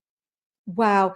I'm pulling up the video. I actually did not hear this, so this looks like I can't believe that, but I'm pulling up the video of this from Ali London of this guy. I was with Sonia Shaw in Chicago, and she was telling me the story because I'm so focused, like so much work. And she's like, have you heard about Tish? I was like, no, I hadn't. So she started to show me the videos and what was happening. And I'm like, wow. And I loved the way that she just went. I mean, she's just like, there's a dude. I think man. Yeah, she hasn't, she's an example of someone who has not gotten the message yet. Now she's got the message, but she was unaware that this was really happening. She probably thought this isn't really happening. Those right wingers and all their stories, couldn't ever happen to me. Well, and then it happened to her 6 times in the course of 2 or 3 weeks. And I think she really feels called at this point to stand up for women's safety and women's rights. I mean, she's a powerhouse because she will scream and scream and scream to make it known that these are men in the locker room. She is not a shrinking violet. She is not going to be quiet and just take it or just pick up her things and leave. She is a fierce defender of women's rights at this point. And she has been thrown out of the frying pan right into the fire, and she is running, not walking. I was going to say a bad word. I'm probably not allowed to say that on your show. She's just a tough cookie. I'll leave it at that. I'm going to play the video of this guy. I haven't seen it yet, so hopefully it's not too bad, but I'm going to put this on. This is the guy that, you were right, all he did was put some lipstick on and kind of walk in an effeminate way and just walk right into the women's bathroom, and like he owned the place, and she's like, wait, stop, and he's just walking right in. Hi, it's almost dinner time. Got this one going out to just tell my rainbow family, the LGBT plus community, that stay strong. Feel your feelings, certainly feel your feelings, but there's no reason to be fearful of the administration and what they're doing. We must stand strong. We must communicate. We must corroborate. We must cooperate. Certainly, us. Ideally, we want to work with them. But the bottom line is they're coming after us because they're fearful of us. They don't understand it because they won't look inside of themselves, okay? So you've looked inside yourself. That's why you do what you do. Beings of love and light, beings of love and light. He is fashioning himself as a victim, Scarlett. He is a wife beater. He fractured his wife's jaw. Like, he is the worst kind of man. And you know what? We should not be forced to distinguish between, no men, benign or violent. I'm not suggesting all men who even think they're women are violent. They're not women. I don't care what they think, but we are not going to have to distinguish between the bad ones and the good ones. They have to all stay out. He is a man. He's a violent man. Go in the men's room. Yes. We can't wait and see, like, maybe it was this one that's one that beats women or whatnot. And the fact that he's a love and light and he's part of the community, he looks like a man, he talks like a man, like this is all pretend for him. This is a disturbed person that is gaming this system. It's basically using the whole LGBTQIA plus. I think that's what a psychopath would do. Like, understand. I believe he's a straight man with a fetish that he gets turned on thinking of himself as a woman.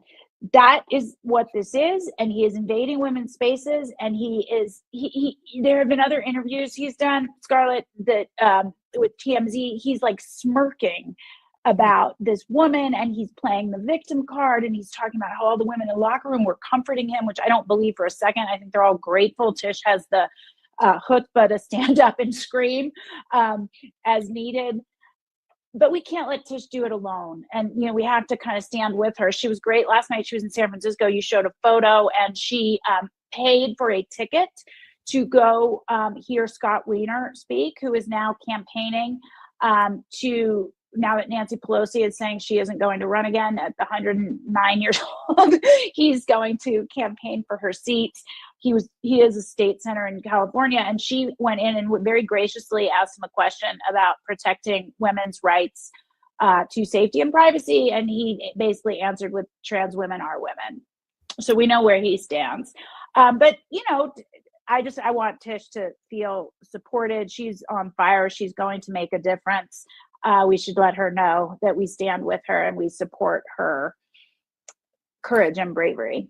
So in my area of Wisconsin, in Racine, I broke a story. It was just a month ago. A grown man in his 50s was walking into the women and girls locker room at Racine Unified School District Aquatic Center.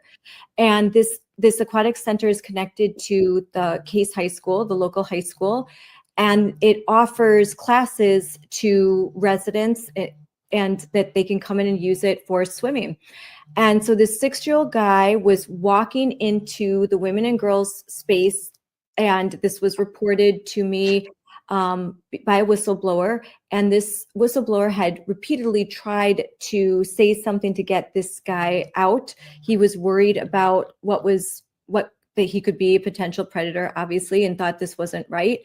Talked to school staff, and they said, we don't want him in there either, but we have to let him in there. We were told by the school board and the superintendent, we have to let him in there because of school board policy, the transgender inclusive school board policy. So they let this guy, so now in a high school, they're using school board policy to let 6-year-old men that have lipstick on wearing a swimsuit go in. But it gets okay, keep telling me. Turns out that the chapter chair of Moms for Liberty does some digging and CCAPs this guy, finds out that he's got a criminal record, that he is a sex offender, that he's been arrested in Illinois and in Wisconsin for pleasuring himself in a car after going into the locker rooms where there's mothers and their children. And he does it with the door open so everyone can see. The Racine DA said, if you see this man around children, call the police immediately because it is in violation of his parole. Right. But he figured out a get out of jail free card by just saying he's a woman. Yep. It's like insane. Everybody knows that predators go where the victims are. I said earlier, I grew up in a sport that was rife with sexual abuse, and there were coaches. It was known, like they went where the kids were. That's what they did. That's where these pedophiles went. This is a new disguise. You just say you're a woman, you put on a little lipstick, and all of a sudden you're a victim class and you can go wherever you want. I mean, what happened to the Me Too ladies? Just 7 years ago, if a man looked at you funny at the water cooler, he could have a career ruined, which was not right either. Let me be clear. But I think at the beginning of Me Too, which was about actual sexual violence, that was good. It jumped the shark at certain points, but you had men being just dragged and lost their reputations and careers for a funny look at a woman. And now you have actual predators throwing on, a women's bathing suit and going into the women's locker room, and they are protected somehow. And the law protects them. That is the thing. I can't speak to the law where you live, but in California, where I used to live, the law says if you say you're a woman, you are. And so that guy, Grant Freeman, gets to actually go in the locker room, and Tish loses her membership to the gym. That's the way the law is written right now. And the problem is that there are elected leaders and people that are supposed to protect us that are too afraid of the LGBTQIA plus activists to do anything until it's so bad that they have to. So the things that would, the signals, the things that would normally say, oh, we better look into this, they will sweep under the rug until something terrible has to happen. So someone actually has to get hurt for them to finally investigate, for them to finally do their job, where normally in any other situation, there would be tips and they'd be acted upon immediately. But now if they say, oh, I think I'm a woman, well, then everyone's like, oh, I don't want to touch that. I don't want to get sued. I don't want to get canceled. I don't want activists to surround my workplace and chant. I don't want them to find out where I live. I don't want the nasty emails. So I'm just going to, la, la, la, la. I pretend it's not.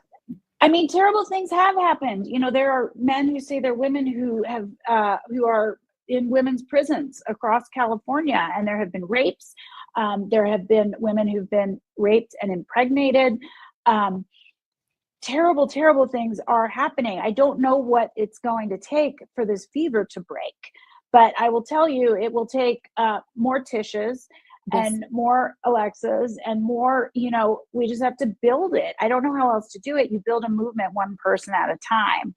And Tish is a really valuable and courageous addition. And it's interesting. She posted video of last night's event with Scott Wiener. They're completely taken aback because she declares herself. She uses their language. She's like, I'm a Black lesbian. I'm not anti-gay. I'm not homophobic. And they're all just like, what do we do now? Like, we can't tell her to stop talking. And yet at the end of the day, he had no real answer for her other than trans women are women, which they're not, they're men. So Tish is a fighter. She's going to keep going, and she's going to bring more people along, because people that follow her and like her music, who don't know who you and I are, they're going to lean in and they're going to take note. She has a whole different cohort of people that follow her as a musician, and she speaks so authentically. And so that's what we need to do. We just need to bring one at a time people that resonate with different audiences, that speak truth, that use their own voice. And I like I said, we will win, but I have no illusions about the path ahead of us and how difficult it is going to be. And Tish gives permission for people to say something. My neighbor in the suburb who thinks what I'm saying, what you're saying, agrees with it, but thinks, oh, I don't want to be called a racist. I don't want to be called homophobic. Well, when Tish says something, now she can say, see, I'm not a racist or homo. I'm not. I stand with Tish. I stand with Tish. And that's what's important. It's Gays Against Groomers. I work with Jamie Mitchell all the time. She lives in Wisconsin, and Sasha. Oh. Their group is amazing because they're so helpful. They will support us at school board meetings. They always come with us to testify, and they are so much more bold than, I think I'm bold until I'm with Gays Against Groomers. They are like fierce because they're like, you can't call me a bigot. They don't they don't want to be lumped in with the T. I think there's a lot of L's and G's and B's who are now going, how did I get lumped in with these people who are violating women's rights? Like, I just want to be left alone and have my life. I just want to be standing over here and just be like a normal person, normal member of society. And you guys are messing that up for me because you're invading women's spaces and harassing women and stealing their trophies, and you're not living in reality. So, I think there's Gays Against Groomers, and there's LGBT Alliance, and there's all these groups that are burgeoning. So I think there's a divide in the letters community that is going to need to be confronted at some point soon. And they have children that they don't want to be indoctrinated. They're like, I will have these conversations with my kids. I don't need your help. You don't need to represent me. You're not doing it well. So they can say that now. And I appreciate Jamie Reed is amazing. She came amazing to testify, and she has children, and she's got her story, and she's like, I will, my wife and I, we will take care of our kids. We don't need your help. We don't need you to come in and do this in our name. And so it's appreciated. And I think now I'm going to really be looking into Tish, like what she's saying. It's that same kind of message. I know we've been talking for over an hour. Feels like I haven't even got to everything. We'll definitely have to do this again. But Thanks for having me. oh, I'm so happy that you've been on, and I always, your speech is always the best because it's just like, it's straight, no chaser. It's just like, this is what we have to do, and we need that. So I'll ask you to close. How can moms, parents, and everyday Americans help protect women's sports and keep public schools accountable for sex-based protections? I think what you do in your own community every day matters. And if you don't want to go speak at a school board meeting, you don't feel quite ready for that, at the risk of sounding like I'm trying to sell like wear the t-shirt that just says XXXY, because you will find another mom that agrees with you, and you will then be a team, and together you might feel comfortable standing up to the coach or the league or the school board. Just in the quietest of ways, have the conversation with your neighbor, have the conversation with the other moms on your daughter's team. It's bit by bit. I really believe that. That's what's going to make the difference. We need to change the cultural conversation, and that happens in one-on-one conversations. Don't be afraid to do that.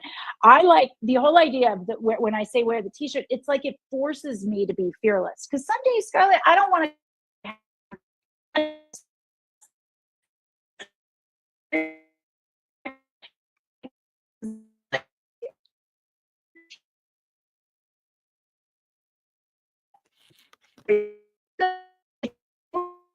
to make your views known all the time, because they don't get to tell us to be quiet. We're the rational ones. Just remember that. Don't hide your views. Talk with your neighbor. Talk with the other moms. If you want to speak at the school board meeting, do it there. But all that other stuff is just as meaningful. I think those one-on-one conversations, that's what I encourage people to do. Yes, and you can win over. I mean, when I started talking about this in 2022, there were very few elected representatives that were willing to touch it, because they knew that all of the rage trans Tifa mob would come after them, and they just didn't want to deal with it.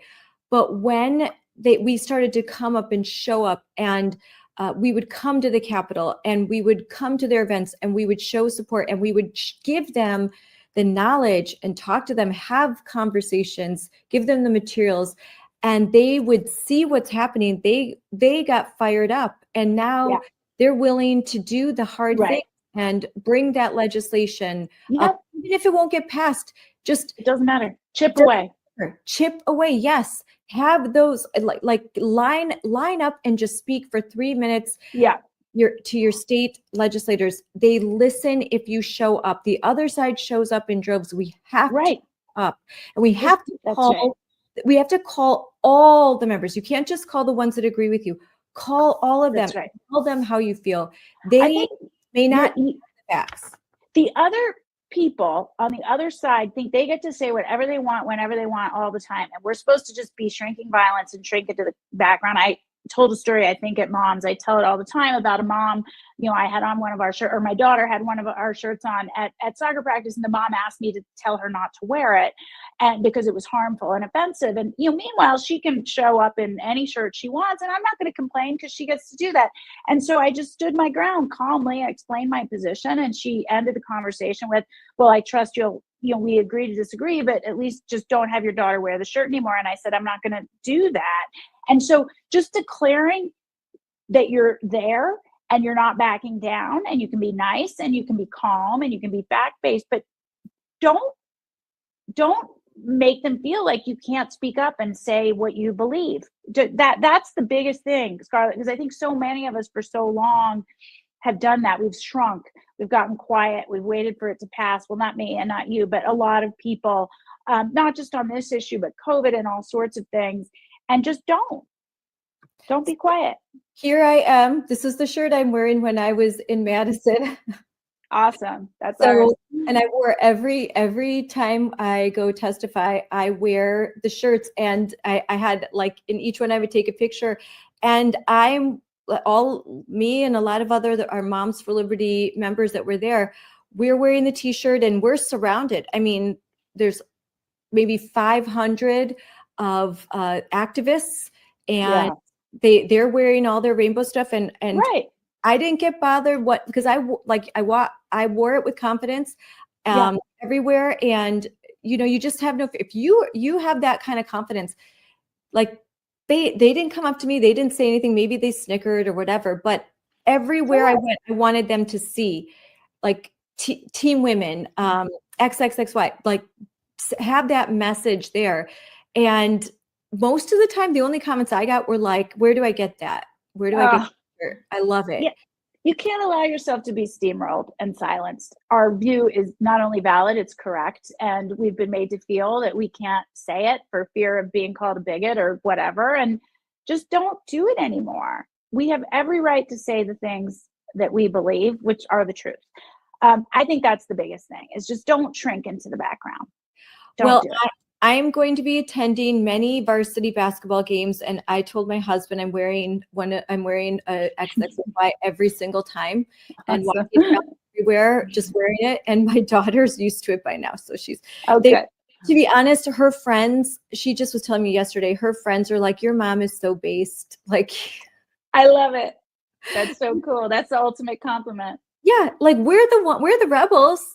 I mean, I'm kind of proud of it. And I think when you're proud of it, your kids can be proud of it. Like we are sticking it to the man. Like literally punk rockers. We're literally the punk literally rockers. To the man who's pretending to be a woman. Like I will not back down on this. There are many issues where I'm like, oh, be nice. But on this, it's like, I like, wouldn't you use the pronouns or be nice? I was like, no, I'm not going to be nice. I'm not going to intentionally be mean, but I am not going to lie. And I'm not. But it's not nice. It isn't nice either. It's not nice to girls. Why don't we care about girls like that? At the end of the day, that's the thing, is they say be nice. Why? You're not being nice to girls. You're stealing their opportunities, and you're telling them to be quiet and not express their point of view. I'm here to shine a light on the girls. It isn't nice to tell a lie. It isn't nice to tell girls to be quiet when they stand up in their own defense. So just, you are being nice when you defend girls. That's nice. It isn't nice to let 60-year-old sex offenders into the high school bathrooms with moms and their young boys and girls, because when you have a young kid, you bring them in with you, you change there, and there is this pervert that gets off watching it. So it's not nice to let that happen. And I'm not going to let it happen on my watch. So there. Not nice. I'm with you, girl. All right. Well, Jennifer, thank you so much for coming on. This was the best conversation. I'm so happy to know you, and I'm so happy for all that you do. And I'm so grateful you're going to come to Wisconsin to our legislative day. And so you can see this all in action. I love it. Yep.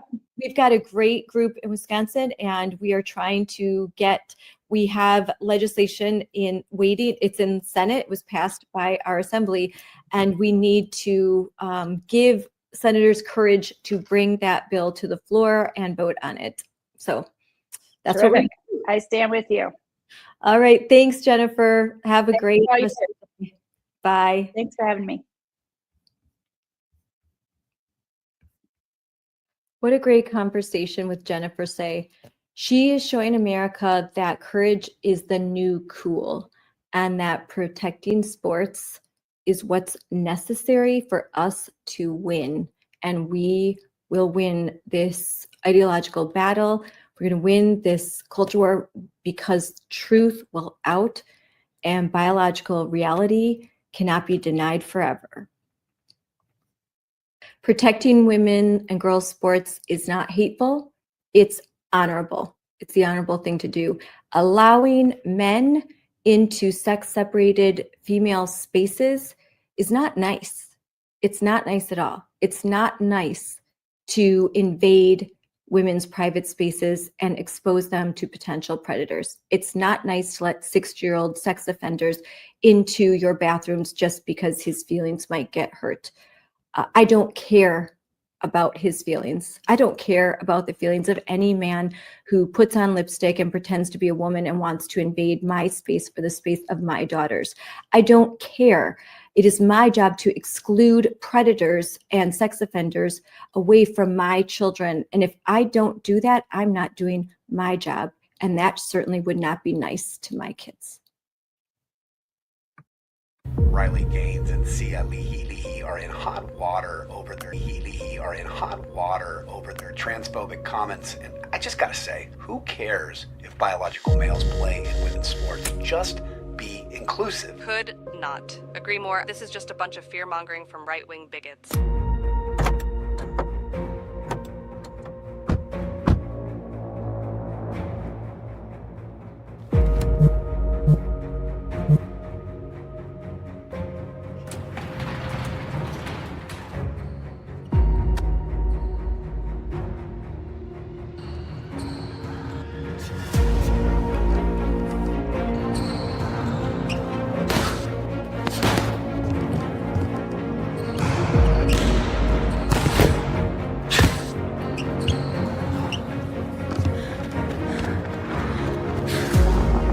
Gonna say it, she's a bigot. She's been a massive distraction from her team with her hate-filled rhetoric. Sia is not inclusive. And males invading women's sports isn't even a problem, as far as I'm concerned.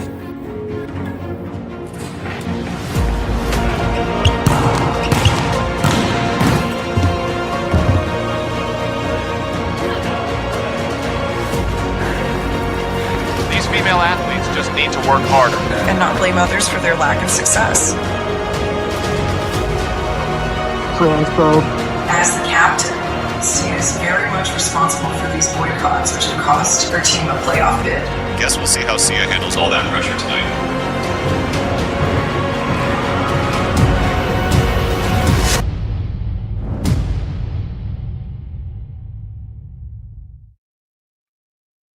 Real girls do rock, don't they?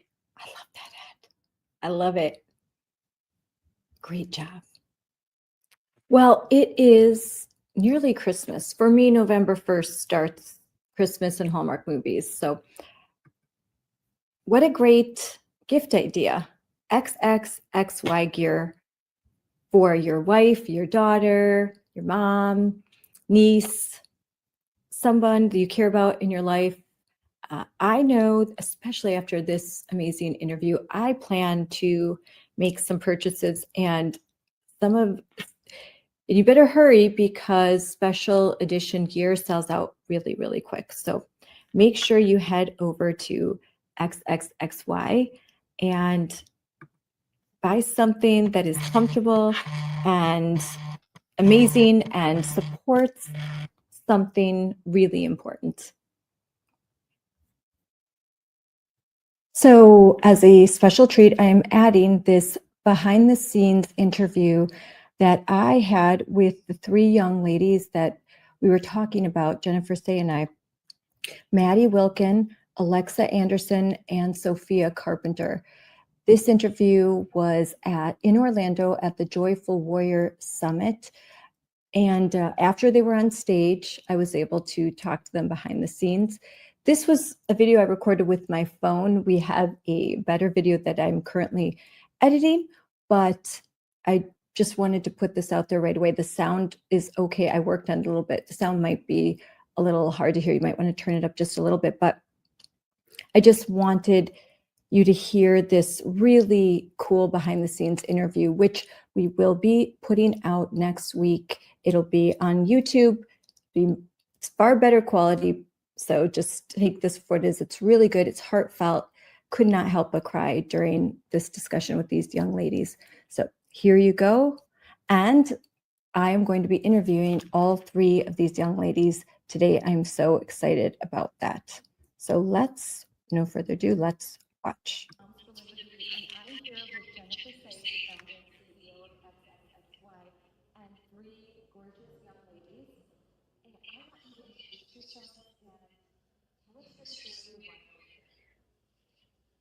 I am Alexa Anderson. I am a track and field athlete originally from Oregon. I currently go to the University of South Alabama, and I am here as an advocate for women's sports after competing against a transgender athlete due to the lack of protections in Oregon. Hi, I'm Maddie Wilkin. I'm from Colorado. I'm a junior at Thompson Valley High School, and I'm here supporting women's sports after I wrestled a 18-year-old biological male. Hi, I'm Sophia Carpenter. I'm from Oregon. I'm a senior in high school, and I competed against a male athlete and at the state meet. And now I'm involved in a lawsuit against the Oregon State Activities Association and our Department of Education, thanks to America First Policy Institute. Can I add a bit more about them? Yes, please do. They're being humble. That's the word. Sorry. Alexa, at a state competition, when she was being told that she had to share the podium with a boy, refused to take the podium, and she turned her back in protest, silent protest, peaceful protest, and was ushered away from the podium and told she could not protest in that way. And she has yet to be sent her trophy. So that's punishment. She's from Oregon. I'm going to do 2 Oregon. I'm not skipping you, Maddie. Sophia's also from Oregon. This is one of the bluest states in the country, and these are the states where boys are still stealing opportunities from young girls, as young as middle school, but high school as well as college. And these 2 young women, Alexa and Sophia, are both pushing back. They joined a lawsuit against the Department of Ed in Oregon to ensure that Title IX rights are protected, because boys who think they're girls are not protected by Title IX. Maddie is from my home state of Colorado. At 14 years old, she had to wrestle a boy who was 4 years older than her, and about a year ago, she spoke at a school board meeting in Colorado, and that was incredibly powerful and brave for a teenager to do something that the vast majority of adults are still not willing to do. So we're so proud at XXXY Athletics to work with all 3 of these young women and many more. We have over 200 athletes in our sort of roster of ambassadors, and we just want to give them community and a platform and make them feel recognized and seen and not alone.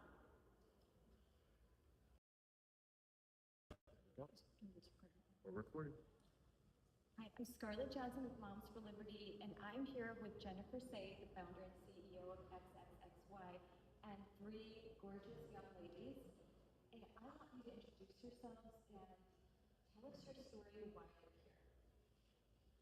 I am Alexa Anderson. I am a track and field athlete originally from Oregon. I currently go to the University of South Alabama, and I am here as an advocate for women's sports after competing against a transgender athlete due to the lack of protections in Oregon.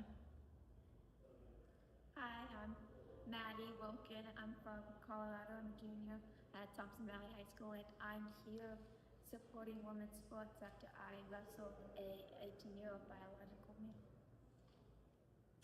Hi, I'm Sophia Carpenter. I'm from Oregon. I'm a senior in high school, and I competed against a male athlete and at the state meet. And now I'm involved in a lawsuit against the Oregon State Activities Association and our Department of Education, thanks to America First Policy Institute. Can I add a bit more about them? Yes, please do. They're being humble. That's the word. Sorry. Alexa, at a state competition, when she was being told that she had to share the podium with a boy, refused to take the podium, and she turned her back in protest, silent protest, peaceful protest, and was ushered away from the podium and told she could not protest in that way. And she has yet to be sent her trophy. So that's punishment. She's from Oregon. I'm going to do 2 Oregon. I'm not skipping you, Maddie. Sophia's also from Oregon. This is one of the bluest states in the country, and these are the states where boys are still stealing opportunities from young girls, as young as middle school, but high school as well as college.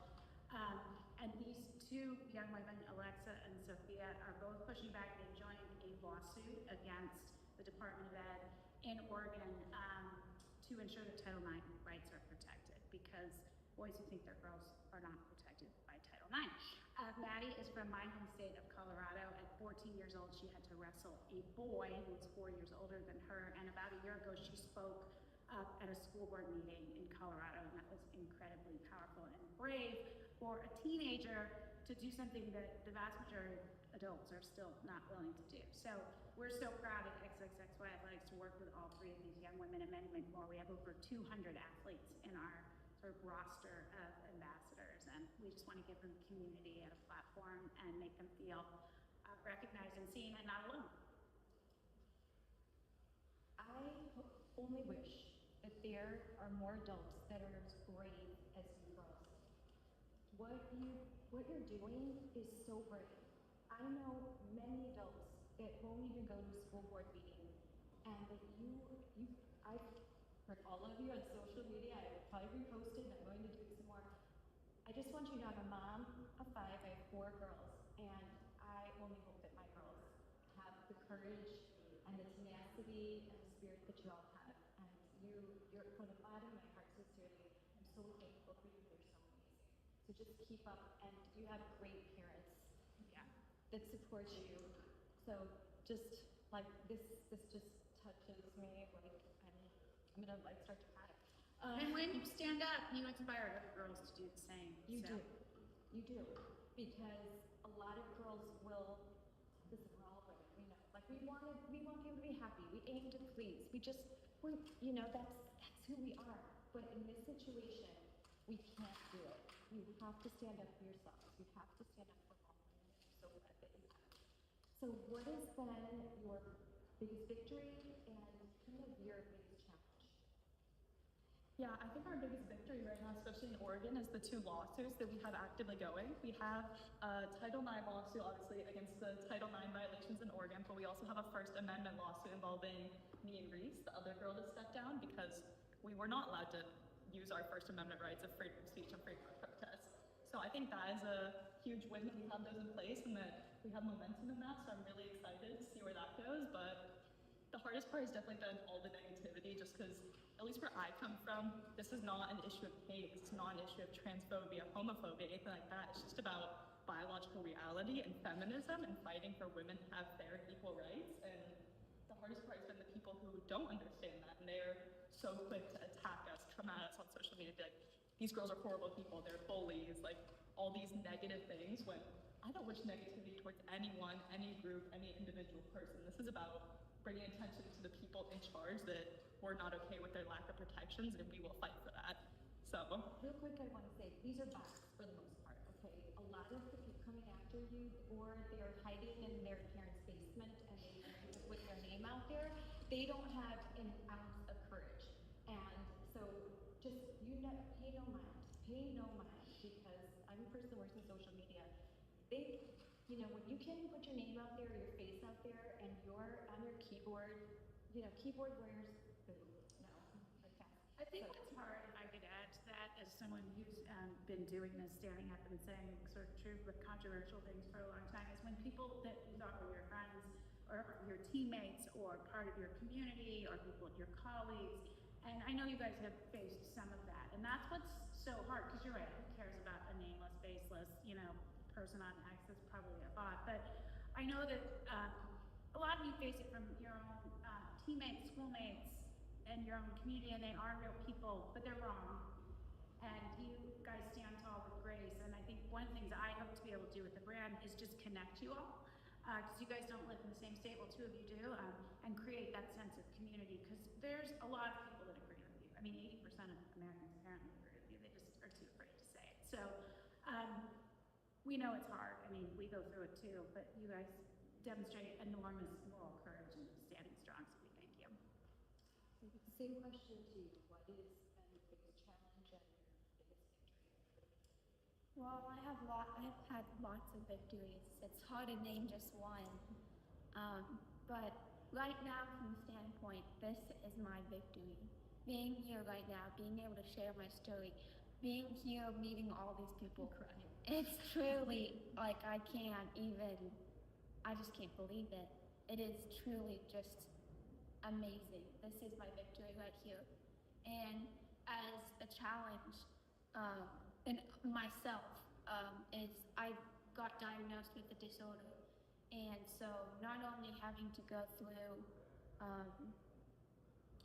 just fighting for women's rights, I've also been made fun of for my neurological disorder, and it's been hard to stand up and just act like nothing's even happening, and just turn a blind eye to all the people I've known. That has been my biggest struggle, but with God, with my family, with all the prayers that I've ever received, I've been able to overcome it, and it's just really, this is my victory. For me, I think it's cool, all the connections that I've made now. Being able to meet Riley Gaines, that was the coolest thing ever. Like, I read her book and I was excited, and then I got to see her speak at Portland State. That was even more exciting. And then meeting people like Jennifer Say. My mom came into the hotel room this morning and she was like, oh yeah, we're gonna go meet Jennifer casually. Like, okay. I would echo what Alexa was saying about how it's hard when you receive that negative feedback for what you're doing. I think not even online as much, but just the silence, kind of that Jennifer was talking about. At the state track meet, on the day when Alexa stepped off the podium, and it was a very hard day. You could feel it in the atmosphere, just the tension. And even people who do agree that it's wrong, saying, I don't want to wear your t-shirt. I was offering people like, hey, I didn't make it on the podium. Do you want to wear my shirt at least? And the other girls were turning me down and saying, no, I don't want to take a stand. And it was just disappointing for me to see that, you know, my peers. And so it just makes me even more grateful for these people here. You found your people. I'm old enough to remember when being a feminist meant that you stood up and you fought for women and girls and not for men pretending to be women and girls. So thank you for standing up. And in my personal experience, especially with mass COVID, when I first stood up, just like when Jennifer first stood up, we were pretty alone. And 2 years later, everyone was pretending like they were always with us. You know, so you're right. You're right. And eventually, everyone is going to have to publicly acknowledge that and say that. But you were the ones that stood up. Now you are forever changed. You're heroes. You're heroes now. And now you're going to conquer the world and you're going to do such great things. And I'm so proud of you. And I know that Moms for Liberty, we're so proud of you.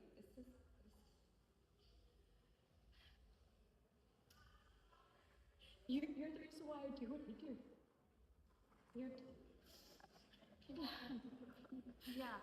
I want to just emphasize what she said. You guys are going to be the difference makers here. As I said during our interview, adults write me every day and they say, I love your brand, I love the shirts, I love all of it, I love what you stand for, I'm too afraid. And I tell them stories about girls like you all. Because you guys have more courage in your little tiny finger than the vast majority of adults. So I think you're going to be the difference makers. It's going to be a long, hard fight. It's not, I don't even think it's going to be as fast as the mask thing. As I mentioned during our interview, I first spoke out about coaching abuse in gymnastics in 2008, and my coach was just banned 17 years later. 17 years. So I'm not saying this is going to take 17 years, but I'm saying we need to be prepared to continue the fight, and you guys are leaders in this movement now. So welcome. Thank you. Here you go, Maddie.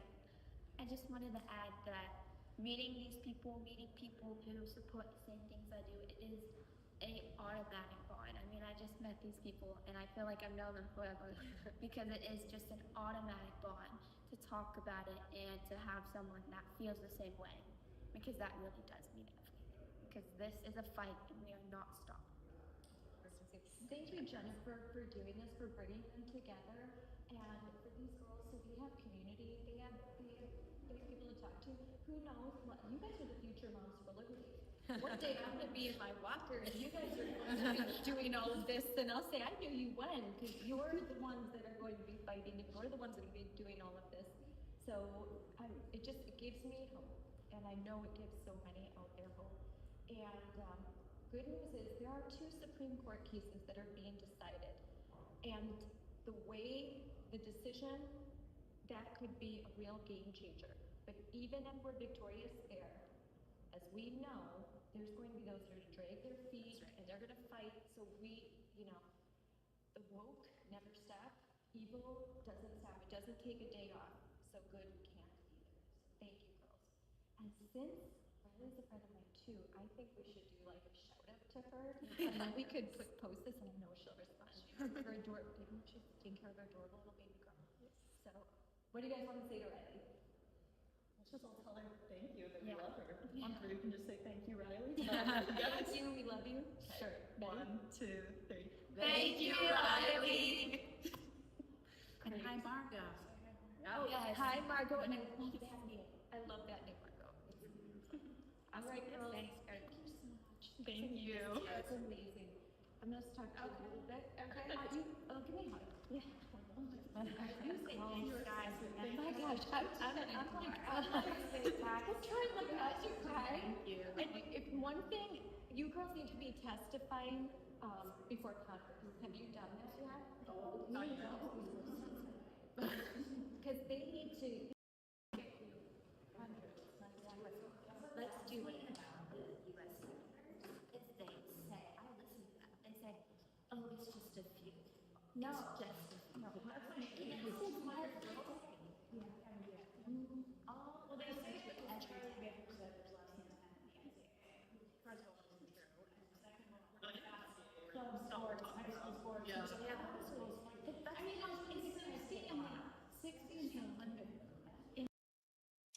So that was the interview. We go back and we talk again because I started talking to the parents and their legal representation with America First Legal, and we had some more, but that's a teaser. And then we will have this up on YouTube in a better format. You'll be able to hear it. It'll be more clear, but that's just a teaser.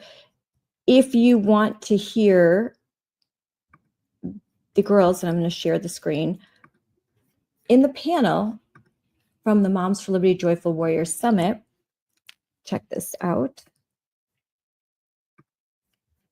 right here. Hold on, there we go. So you can just go to the Moms for Liberty YouTube channel, and I'll give you that. It's real easy. At Moms4Liberty, and you can watch the full panel there. It is amazing. These girls are amazing, and I will be talking to them more. And if you would like to learn more about Jennifer Say, also on the Moms for Liberty YouTube channel is Jennifer Say with CEO and co-founder of Moms for Liberty, Tina Descovich, in her podcast and episode, The Fire of Liberty Show, where Tina has a really in-depth conversation with Jennifer that dives into Jennifer's background. She tells her full story, her story as a gymnast, what happened to her, what she's overcome. Then she also, like she said, she had a very high position with the Levi's Corporation and what she sacrificed for truth during COVID. So if you want to hear the full story, go to the Moms for Liberty YouTube channel at Moms for Liberty, the Fire of Liberty Show podcast with Tina Descovich. Click on this. It's a great story. It's probably the most in-depth interview that I've listened to with my hero, Jennifer Say. So thanks everyone for tuning in.